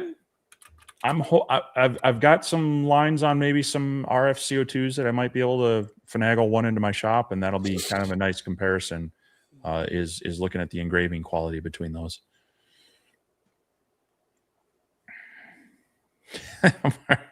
Mark Patterson says hashtag Steve needs a MOPA.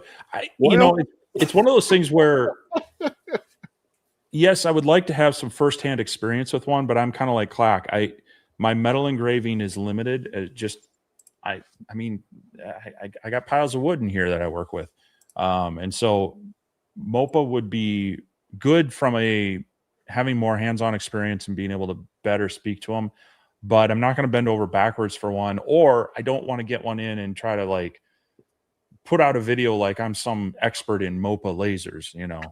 I try to do my research. I try to make sure that I get enough experience before I put a video on even any product that I'm comfortable with. I want to know and understand the machine before I put information out there. I'm not always going to get it right. Occasionally I'll screw up, but I try not to rush it for that reason as well, as I want my information to be accurate. So yeah, I'd love to get one in, and I think I will eventually, but it hasn't been as high on my list as other things.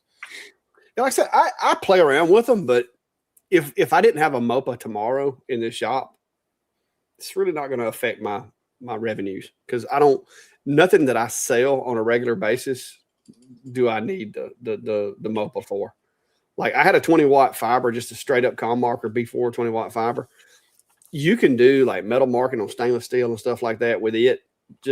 It works just as well, and just for doing black engraving. The deep digging into metals and stuff like that is a lot easier with the MOPA. The whole color thing is a gimmick.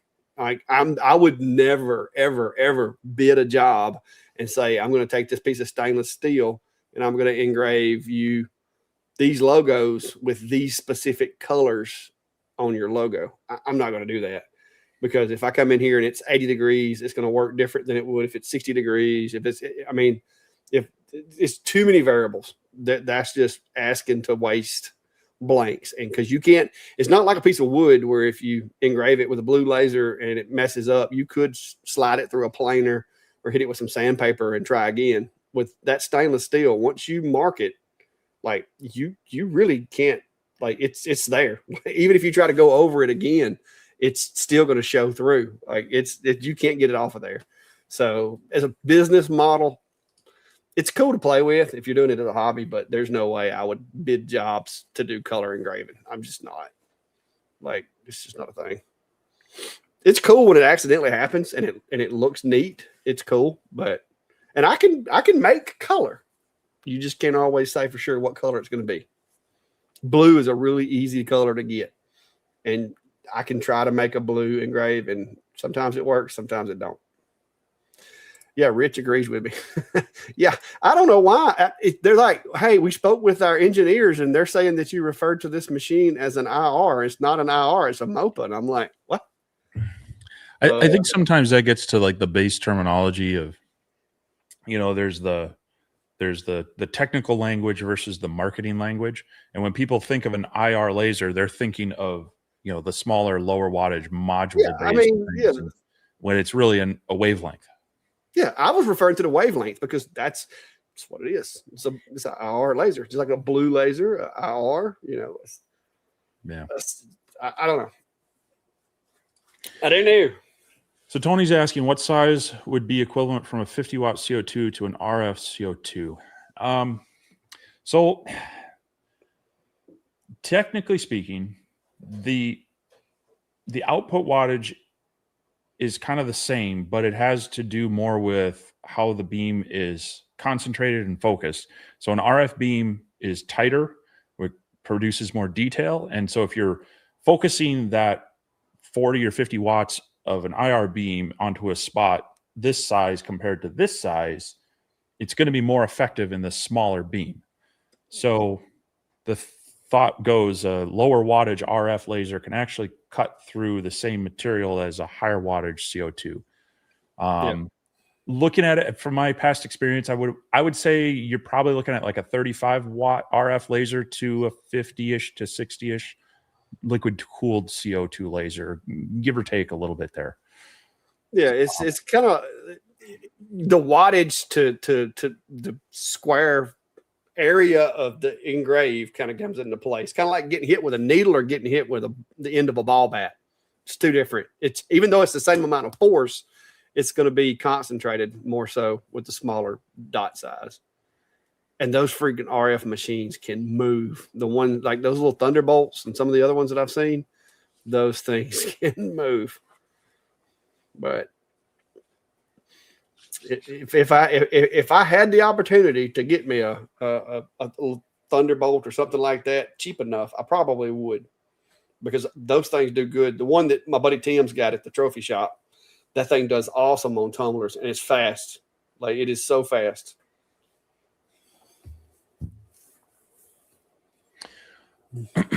All right.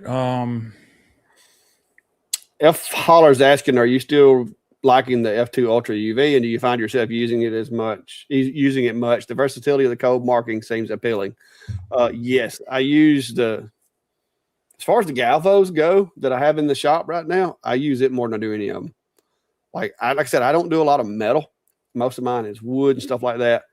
I do like, especially if it's something that's like, say somebody brings me a jewelry box and they want something engraved on that jewelry box, and the jewelry box has already been sanded and sealed and all that good stuff. The UV is the safest, easiest, less risky way of engraving that. I'll mask it up with some masking, and then I'll take the UV and I'll just run a bunch of passes until I dig through the masking into the material, then clear coat it, then backfill it if I need to or whatever, and be done with it.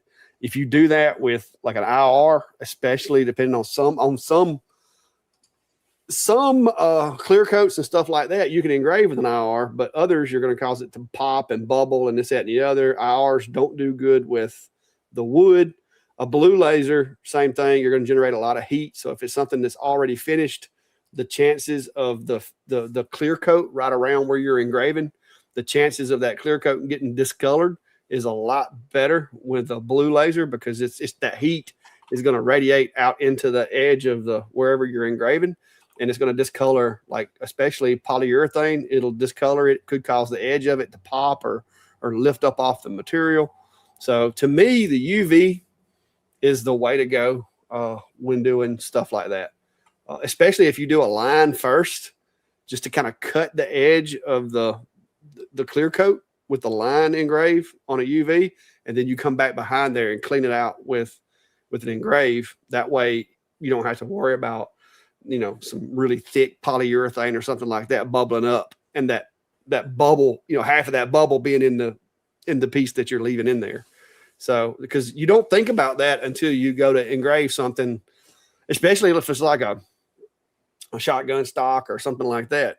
That clear coat and that sealer that's on there sometimes is like plastic almost. Like it'll, and if you get it too hot, it will bubble up and pop. And sometimes it bubbles up and pops. It's going to take a chunk of it with it. So UVs are just, a UV is like sanding with 120 grit, whereas the blue laser is kind of like using some 60 grit. You just, if you ain't careful, you'll go too hard and you'll mess something up. I would rather take it down slow and delicately than just go in there with a grinder, so to speak. So a little off topic, but I got to show this. The wall of slabs back there.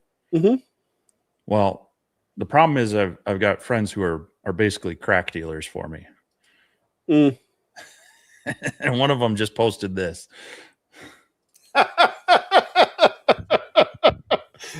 Well, look at you, 5/4 board, boy. You hey, if it's flat enough, you can show enough get you some 1-inch thick boards out of that. And believe me, he's got a pretty tall building for that, so my height is probably like a third of that stack. Well, if that's 5/4 boards, you can count the boards and see that that's about a 4-foot stack on the bottom right there. Yeah. So anyway, yeah, that's where a lot of that comes from, is from Matt over there.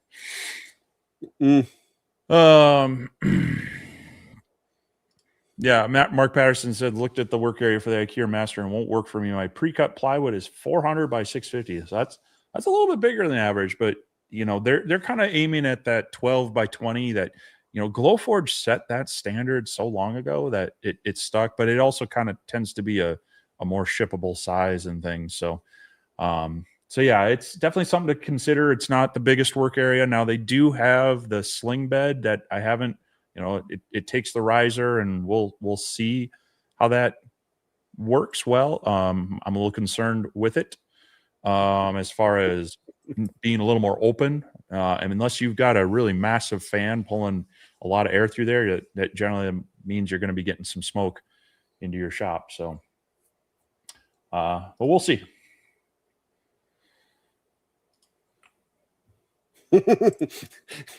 Rich says it's kind of like which came first, chicken or the egg, right there. But yeah, that's why I don't refer to them as a fiber necessarily. I'm referring to the light spectrum of the laser, not the not the mode in which it's the way in which it's created necessarily. Yeah. Because the oscillating switch is the only difference really between our standard 1064 fiber laser and a MOPA is the oscillating switch, which just allows you one more control over the Q pulse that a regular standard fiber is just a fixed pulse rate. But with the MOPA, you can actually change the oscillation of the frequencies. But anyway. So Andy's saying, hey guys, I've got a 6-inch inline fan with the exhaust going out of a window on my Rolly Lasermatic, but the smell can get strong sometimes. Is there a good air purifier that doesn't cost $1,500 to $2,000? If your 6-inch fan isn't cutting it, something else is probably the problem. Air purifiers, there are some that work better than others, but they're never going to be good as a solid venting outside system. So a few things to think about, what is your material that you're using? I see a lot of people use the flexible hoses, and they'll have like 20 feet of it coiled up and a lot of sharp bends and such going out to the window. You want it to be as short as you can, and you want nice, even bends. But even more ideal, you're using as much rigid pipe as possible. I created a video, almost 2 years ago now, where I used a lot of aluminum ducting pipe and then just short, flexible ends to the lasers. Twofold. The straight wall pipe, there's less turbulence in there. It moves the air better. The metal pipe is less likely to have holes in it. And then it's easier also to kind of basically seal up with some ducting tape. The flexible pipe is kind of your last resort.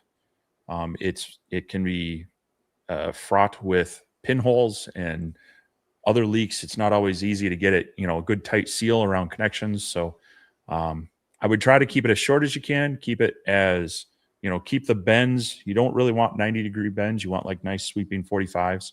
That'll help keep moving the air. The other thing to keep in mind too is that a lot of the smell can come from your laser after being used a while. That honeycomb collects a lot of the smoke and vapors, and they solidify on there, and that'll smell just as bad as some of the smoke coming into your shop. So yeah, my first question would be, are you pushing the air or are you pulling it? Because you need to be pulling it instead of pushing it. Yeah, and that's a good point too, is have your fan as close to the outlet of the room as possible, so that even if you do have pinholes, it's pulling them in versus then pushing them out. So don't put the inline fan right off the laser. Put it as close to the exit of the room or the house as possible. Yeah, it's easier to pull the smell out than it is to push it out. Because if you try to push the smell out, if you get any little pinhole, that 6 inches of air is going to just start dumping into your room. And a lot of those fans themselves, some of them will come apart so that you can clean them and such, but a lot of those fans are horrendously leaky themselves. So take some time, either if you can seal it up with silicone or even just some flexible tape, electrical tape pulled tight will usually help seal up gaps as well. Or you can use real like aluminum ducting tape, things like that. Just make sure you can still service them. But yeah, you'd be surprised at just how leaky these systems can be. Yeah. Yeah, I would use some HVAC if I were me. EMT Dave says, at what power level does the IR change to MOPA since the wavelength is the same? The MOPA has nothing to do with the wavelength or anything to do with that. It ain't got nothing to do with power output. You could literally have it wouldn't make no sense to have it, but you could literally have a 2-watt MOPA. It wouldn't make any sense because that'd be very underpowered, but I'm just saying you could. The difference is a MOPA has one more little control. It's called an oscillator. It's a don't let me lie. Something modulation oscillator. Stand by. Master oscillator power amplifier. So basically, it just adds another variable to the way that you can control the beam. It's still the same. Like it's still the same wavelength. It just the way that wave because typically a laser, the wavelength is literally like what it sounds like. It's the wave. Well, just like with AM, you have AM radio, which is amplitude modulation, and then you have FM, which is frequency modulation. It's the same kind of principle. You add that one more variable. That's why AM radio is not real good for music, because it's just the carrier wave is just, we don't want to go down that rabbit hole. But anyway, it gives you one more way to adjust the frequency. MOPAs, you can change that pulse rate to decrease or increase the amount of heat exchange. That's the biggest thing to me that I've noticed that you can do is you can make it run a really aggressive pass, but the pulse rate is so fast that it's still cool. It's still cooler, or you can like change the pulse and make the pulse longer and generate more heat in the material. So it's the way that the beam is created and fired more so than the actual beam itself. It's a rabbit hole. You can go Google it. Like there's people out there that can explain it a lot better than I can, but it's literally just one more like direction, so to speak. It's like having a 3-axis instead of 2-axis control over that light beam. But yeah. Tony's asking, Steve, if you had to do it over again, would you have considered changing your first CO2 over to an RF CO2? No, primarily because cost, especially at that time. I had one of my friends who really got me interested into lasers. He had a universal systems with an RF tube. I think it was a 25 watt. The problem is to get a rebuilt, recharged module for his laser cost more than my original laser brand new. It was $2,500 to $3,000 just to get a refreshed module for his laser. So at the time, very expensive compared to what I got. For what I was doing, mostly what I was doing originally was just cutting. And so I didn't need the fine spot detail. I could offset my cuts with the kerf adjustment and I was perfectly fine with that. So at the time, no. Now the technology's gotten better. It's gotten a little bit cheaper. Yeah, I'm interested in seeing how it will compare to, traditional water-cooled CO2 that most hobbyists or small business might have compared to an RF-based one.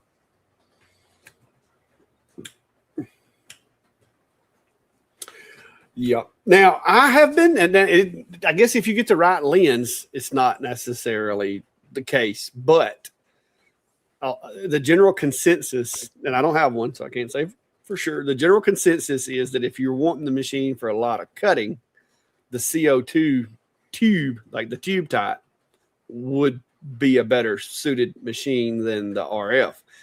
Personally, I feel like if you got the right lens, the RF should actually outperform the tube because you got so much smaller of a point that you would think it'd be like a sharper spear tip. You know what I mean? It's like a ballistic tip bullet that's close to a flat nose. But a lot of people say if you're doing cutting to go with a tube rather than the RF. If you're doing engraving, go with the RF rather than the tube. Me personally, I don't know. I can't say for sure. I think at that point it's just about economics, and it's cheaper to get the water cooled CO2 because in all aspects the RF should outperform it. Yeah, and that's the science says the RF is like going to be stronger because you're putting you're putting that on that real fine dot. Even if you get a lens to extend the reach. Now I do know that my buddy Tim's, he has two different lenses. One is for really fine engraving, and the other one is kind of the longer focal range. And so I would imagine that you would want to swap over to the longer focal range for cutting, just to get better penetration through the material if you're doing something thicker. Because they don't do a lot of cutting. Like they cut cardboard to make little quick jigs with. That's about it. Like everything else is either acrylic or cardboard. They don't cut like thick materials or nothing. So yeah, unless you're getting over like maybe 1/4 inch material, I think you're good with the same lens for engraving versus cutting. But yeah, no, it's the RF is going to last longer. You're not going to be worried about the chiller performing the temperature. I mean, if you're in a really, really hot environment, then maybe the air cooled is going to struggle too. But they just generally are far more consistent, better output power per spot size and such. So it's just generally it's the cost. It's the upfront cost of those that usually has deterred people away from them. Yeah. Split pickle says I need to work up the courage to drill a giant hole in the side of my house for a dryer exhaust vent. Well, where's it at? It was right there the other day. Where'd my whole saw go? I don't think it's the tool. It's you're putting a big hole in the side of the house. You want to be sure that it's where you want it to be. Yeah, make sure there's no electrical there. Yeah. Well, and just in general, I mean, it's kind of like I in reality, I would love to move where a lot of my lasers are, but I don't necessarily want to punch another hole in my shop either. Yeah. Especially with, the vinyl siding situation is like, once you do that, you want to fix that and cover that back up. You're basically replacing the siding from that hole. You got to tear it all down to that hole and then redo it all the way back up. So, you want to put some thought into where you're going to put that, especially if it's like a permanent, like through the wall hole. Now, in my basement shop, I actually have it going out the small basement windows because, the house is nearly 100 years old. We don't have any fancy windows down there. It's like a pane on the inside, a pane on the outside, but it's like 3 different panes. So I just popped the glazing out, popped those panels out and replaced them with some weatherproof panes. And I have it stuck through that. Technically, I could reverse that as opposed to drilling through the cement and brick foundation that I have to if I didn't put it through that window. Yeah. So yeah, you can take and make they actually sell if you go to like Home Depot and Lowe's, if you have a window in your area that you work, they sell these little things that are made to go in your window. You raise your window up, it sits in there, it expands out to fit the hole, and it has an outlet. They make them for those what is it, like the self-contained air conditioners? I think is one of the primary reason they sell them because you have those little. You know what I'm talking about? Those little air conditioners that look like luggage. Those are hideously inefficient, and you just should never have one. But what I'm saying is that's why they made these things.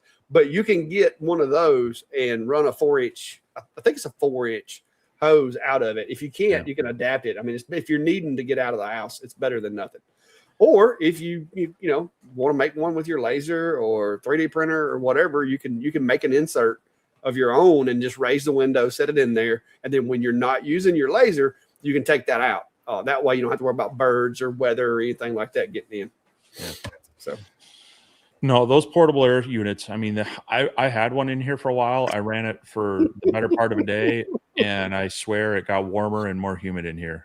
Yeah, it's never made sense to me either because you have to generate heat to generate the cold air, and you're dumping the heat in the same place as the cold air, and which I guess that's the whole reason for the vent. But you want the heat creating device on the outside of the house because otherwise you're just they're hideously inefficient and not very effective. So.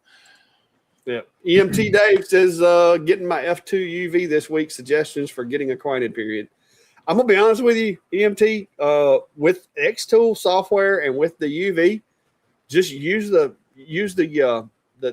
recommended settings. UV lasers are one of the most forgiving lasers you'll ever run in your life. Like your chances of starting a fire with it are not good. I mean, I'm not going to say you can't do it, because I have got some stuff hot with it before, but you would have to really hit the lottery to start a fire with that UV laser if you're using X-Tools built-in settings. And they have settings in there for most any material. And although it might not be the optimal setting, there's always room for improvements from my experience. It'll get you really, really close to where you'll be like, oh, that's a good result. So yeah, just have fun. Make sure you take the lens cap off because that lens cap on there you'll forget it if you're not careful.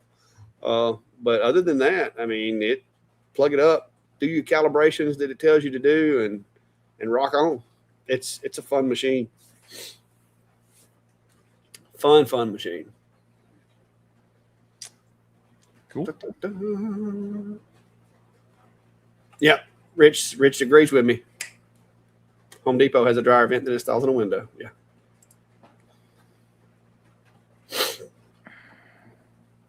Klein's got one that's got 2 or 3 ports on it that he made.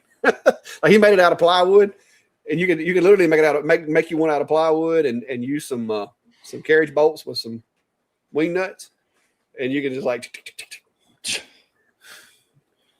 he's got blast gates on them so that he can just swap from one to the other or run them all or whatever. Yeah, it's pretty neat. Yeah.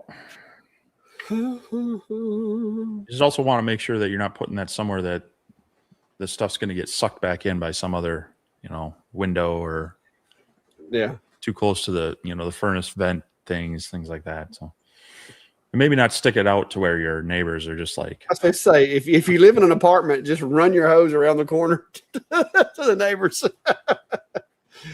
Oh, yeah, Chris, it's a relative term. UV is not a cold light. It doesn't make things colder. It's just relative. It's cold relative to an infrared. It is cold, but it is definitely a relative term. Man, y'all have me all off in the science today. I am at the bottom of the comments here. See there? Rich actually uses one of those. Added a 3D printed blast gate, and it works great. So that's what Klein did. Klein was like, he's in a basement and it's block, so you can't, you're not just going to casually knock a hole in it. And so that's what Klein did. Klein's like, I got this window, and he's like, and I think maybe he had one of those little things already, but he wanted to add another one to it because it's a smaller hose. Instead of having a hole in it that big, he run a couple more, but he's got different because I think Klein's got 6 lasers in his basement now, all total. So, well, if I got rid of one final thing, I could actually use my chimney from my basement. Yeah. We're just prepping you for. Yeah, I just sent that email. I sent that back as soon as that popped up in my feed talking about need you to go in and type in a correction. Correct my butt. Yeah, I don't know. I don't know why they think that. She's like some of the other people on the team noticed it and said it's not an IR, it's a MOPA. I'm like, we'll see. There you go. I'll let you answer that one, Steve. Is the X Tool S2 light burn friendly? I don't think. Are we talking about the M2? Yeah, I had never heard of that one either. I thought maybe you had. Yeah. So If you're talking about S1, anything, what is it? Anything I think from this year forward is not. They've basically said they're going to focus on their software and to provide all the kind of proprietary features that they are adding into the lasers. They're just going to focus on the Xtool Studio or whatever they may call that in the future. Older lasers like the S1, the P2, they are still light burn friendly with some asterisks as far as certain features. But yeah, anything moving forward, I don't expect Xtool to be seeking out light burn compatibility for. yeah. Okay, they clarified the S1. So yeah, you can get it up and running. That there's some offsets you need to set for the crosshair. There's some macros you need to add. They do have device files out there that have most of that information on them. So you can run it in there. But honestly, what I do is I'll do any development in Lightburn or another drawing software and just import it into Xtool Studio and run it that way. The software is free from them, so as long as you get your design working how you want it in Lightburn, you can just then export that as an SVG, import it into Xtool Studio, set up your tool paths, power, speeds, and let it rock. Yeah, I've got the S1. I'm gonna be honest with you. I didn't like running it in Lightburn. Now, like Steve said, I kind of used the S1 kind of like CAD and CAM type scenario. I used Lightburn to do my CAD work and draw my design, and then I took it over into Xtool Studio and used it as kind of like a CAM software just to control the laser. Because I like that pin measurement tool, using the crosshairs, being able to track those crosshairs on the screen. All of those were really, really good tools, and those don't work that way in Lightburn. And so by using Lightburn with the S1, you're losing, in my opinion, like 25% of the functionality of that machine if you don't use Xtool software. So his follow-up was, could you recommend something comparable to the S1 that is Lightburn friendly? The two that come to mind be the Alien Cell X1 and or the LaserPecker LX2. Both of those function pretty well within Lightburn.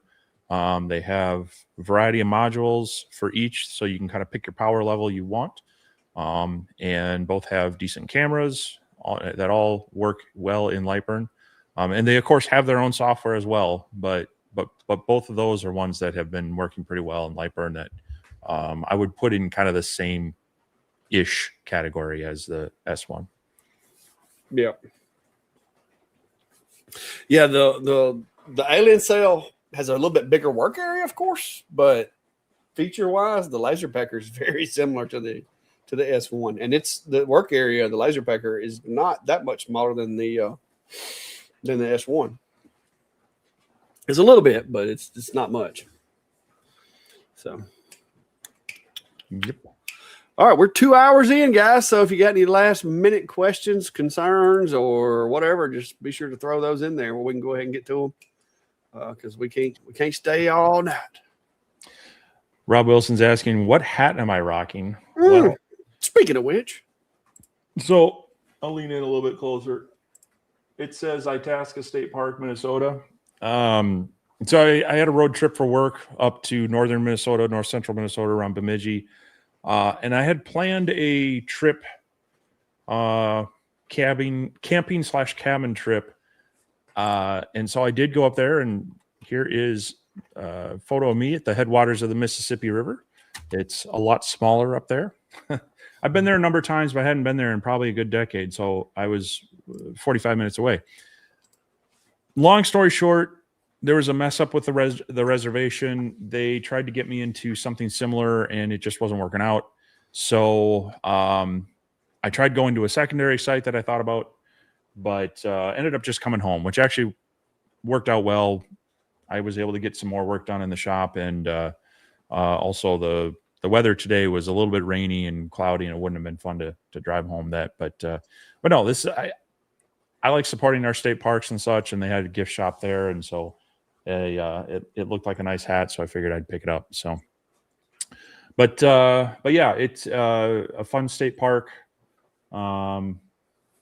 That it happens to have the headwaters of the Mississippi, and they also have a very large fire tower still there. It's not in operation, but the tower is still there. They used to have about 160 some of these across northern Minnesota, and they have multiple, would site them and kind of give the trajectory so they could hone in on where it is. It's all done by aircraft now, but that was still there.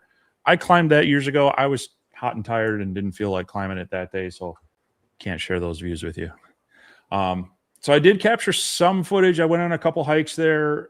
Was planning on doing more after getting booked into my cabin, but we'll see. I might still pull together a video of that, and Clack did share out my second channel there. So if you want to follow that, Vintari Outdoors, I'll be sharing more of these kind of adventures and outdoor stuff. Can't promise any sort of regularity in posting, but always fun to have people there and share what I'm doing out in nature.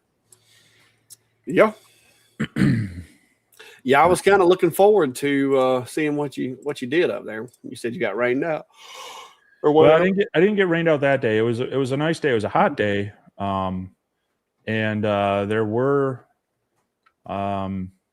yeah, I did do some hikes there. I did see some. Let's see. I saw a pair of geese with their babies. I saw a loon doing some fishing and a wood duck doing some fishing. And I heard some strange noise. I don't know what it was. Was it Bigfoot? It could have been. I mean, there's this big wire fence. It was bigger than a chipmunk. We'll put it that way. I was hiking out there, and I was actually going to set the camera down to do a shot, and I hear this kind of rustling and a snap of something that sounded like more than a twig. And I'm like, okay, we're going to make some noise and move down the trail a bit. But no, hopefully here in the future, I'll get out again and be able to share some more, because I actually had planned another off-grid laser video, so I'm going to have to hold on to that for another week or two. You got a link for the Laser Pecker LX2 handy? He's asking for links on the two that we talked about were similar to the S1. I dropped one for the alien cell. Give me just a second. I should have one, but I haven't got one for the LX2 currently. Here we go. I'll put it out there.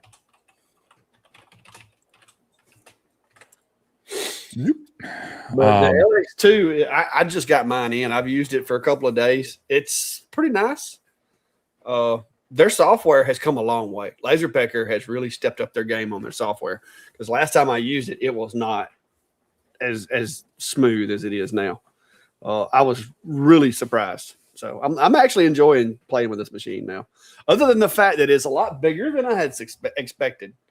So it takes up my table, and I can't really, like, you know, I mean, I guess I could, but with my history of back surgeries, I'm not fixing to lug that thing around. I got my little ratchet hoist. Brandy helped me get it out of the box, but I've got to get the video done and figure out where I'm going to move it to for right now, because I don't want to get it out of here, but currently I got to have that table to do woodworking projects as well. So. Yeah, I'm kind of in the same boat. I still have the big SaintSmart 2x2 machine on my larger assembly table, and I've got the master on that one, and I'm still trying to shuffle some things around to move machines around, but because I gotta make 10 more of these this week. I did 12 or 13.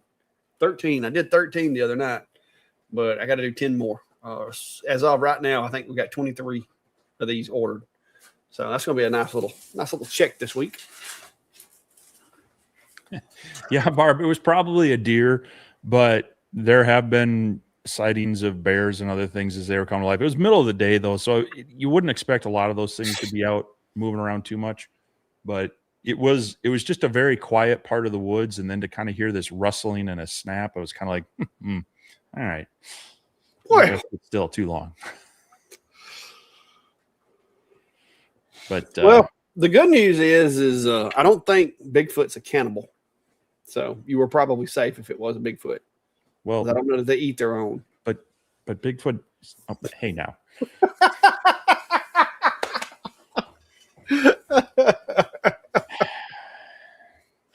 That's right. I called you a Bigfoot. Yeah. Mm. That's, Mick says he's recovering from back surgery right now. Well, Mick, if there's any advice I can give you is stay flexible, but take it easy and just be selective. Don't overdo it. I mean, I got lucky. My L4, L5 ruptured on me, and they had to fix it. And then about a year after they fixed it, they had to go back in and remove a little bit of scar tissue out from where the rupture was. And as of right now, I mean, I've got a little bit of residual sensation, like in certain parts of like my leg. There's a couple places on my leg that are still kind of tingly, but the doctor said that when that vertebrae ruptured or that disc ruptured, it actually pressed up against the nerve. And my crazy self went to chiropractors and went to here and went to there. And it was like 5 weeks of running around with a ruptured disc before I got it fixed. And he said that residual nerve sensitivity or whatever could go away or it could be permanent. But at first it was a lot worse than it is now, but it's gotten better. Like that nerve, I guess, has kind of either fixed itself or I've just got to where I tuned it out. But I'm careful, but I'm not, I'm not able to do the things that I've done before, which I probably didn't need to be doing the things I was doing before. I just did them anyway. But I'm just a lot more deliberate, a lot more careful now. So we'll see.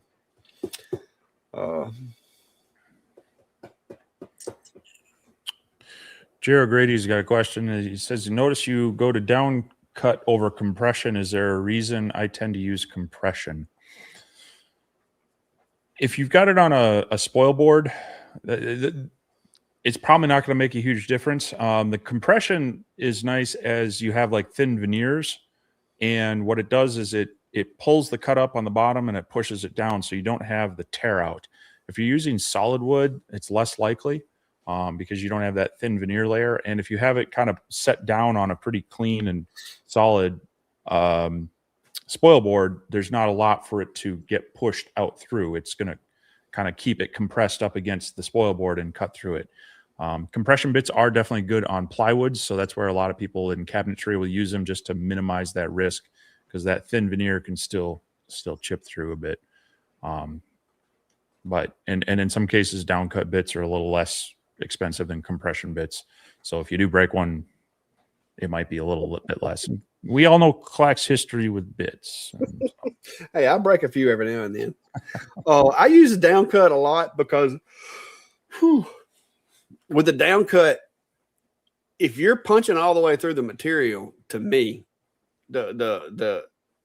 it's just as well because like when I use the downcut, what I typically do is if like the material is like 6.5 millimeters, then I'm going to set my depth of cut to like 6.6, 6.7 to punch through it and into whatever's underneath the bottom of it, just ever so slightly to keep from causing it to rip out on the other end.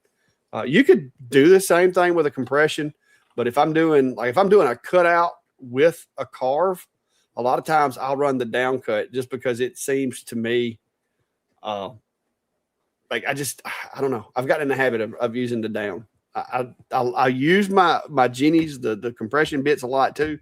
Like Steve said, especially with plywoods, because with plywoods, like it'll splinter real bad if you ain't careful with your bit selection. But I have started using a lot of down cuts lately, especially on some of the pocketing I've been doing. But I've got really good dust collection. So I think if you don't have really good dust collection, I think you're better off with a compression bit. That way it kind of pulls the chips up a little bit better. But, or am I got that backwards? No, the upcut. Yep, the upcut one would. But a compression bit has mostly a down cut. It's just that last. Compression's a down cut with the upcut tip, right? Yep. Okay, yeah.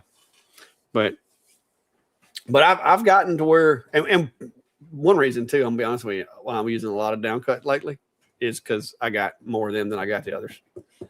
Because I'm just going to be honest with you, if I'm doing a 3 millimeter engrave on a sign, it doesn't matter if it's upcut, down cut. It doesn't matter. And a lot of times, if you see me cutting with a down cut, it's only because I don't want to change bits. So, yeah. I don't know if he's talking about you or talking about me, but I know I've been using a lot of down cuts lately. But the part of it is because my order from Cody is on its way and it ain't here yet. Now, if you've got material, I will tell you this: if you've got material that's real thin, me personally, I prefer a down cut because it pushes the material to the spoil board instead of pulls it off of the spoil board. So if you're cutting like acrylics and stuff like that, which I would use an O-flute, but a down cut O-flute is even better to me than an upcut on thin material because that bit, especially if you go a little hot or something, it'll pull that material up. And as it pulls that material up, you're gonna get some binding. You could break a bit, you could break your material. Work holding could come loose, and then all of a sudden your sheet of plywood turns into a propeller.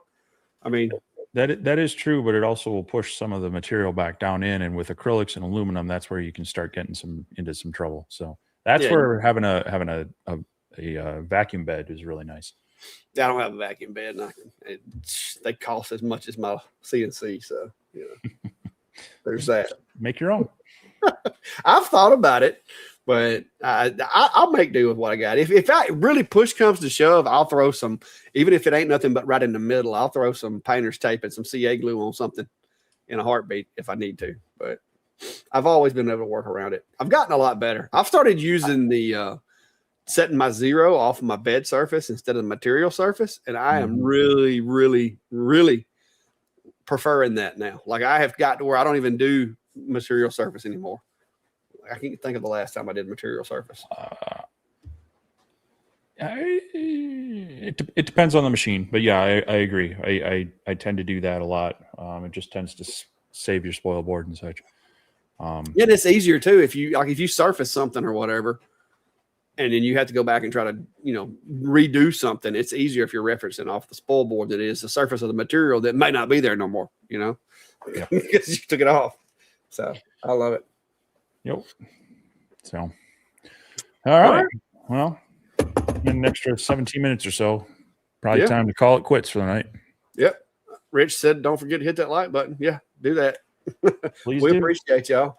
And this was episode, what number was it? 180. Don't make me lie. I only look. I can't remember. It's 180 something. And me and Brandy were just talking about this, 182.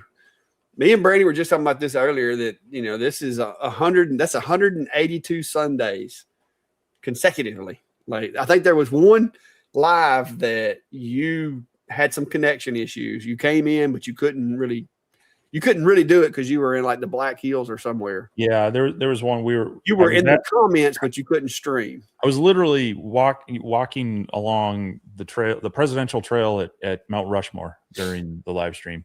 And we didn't have decent enough internet back at the Airbnb. So yeah, but you were still in the comments, but you came into the video feed, but it just wasn't working. Yeah, it wasn't good. So. But that's 182 Sundays consecutively without fail through the surgeries, the storms, the holidays. I think we even did one on Christmas night, didn't we?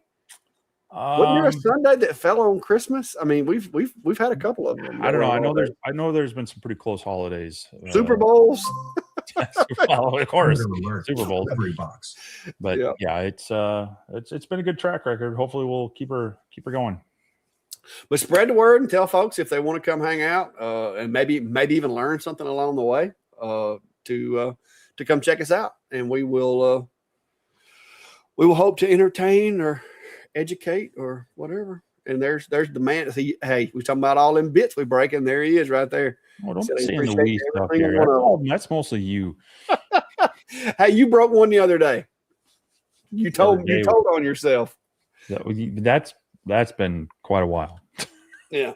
Well, the last time I broke one's because I was trying to cut thin aluminum that I shouldn't have been trying to cut with. Start with. Hey, I like Chris's comment. You guys see one of those cutting boards with your broken bits? See one at what? You did the cutting board with all the 3D printed chunks or the laser cut bits.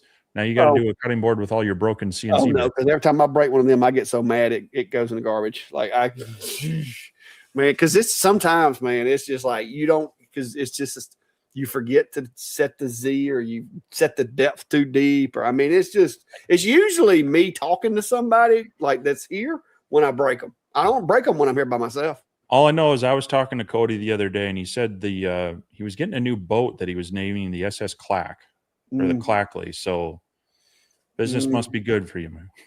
Hey, I order from him pretty regular. I do feel like he should at least put a Clack Shack sticker somewhere in his shop, somewhere. Well, I think the requirement is you got to hand deliver it. Oh, okay. All right. Appreciate it, guys. All right. Y'all have a good one. We'll see you next week.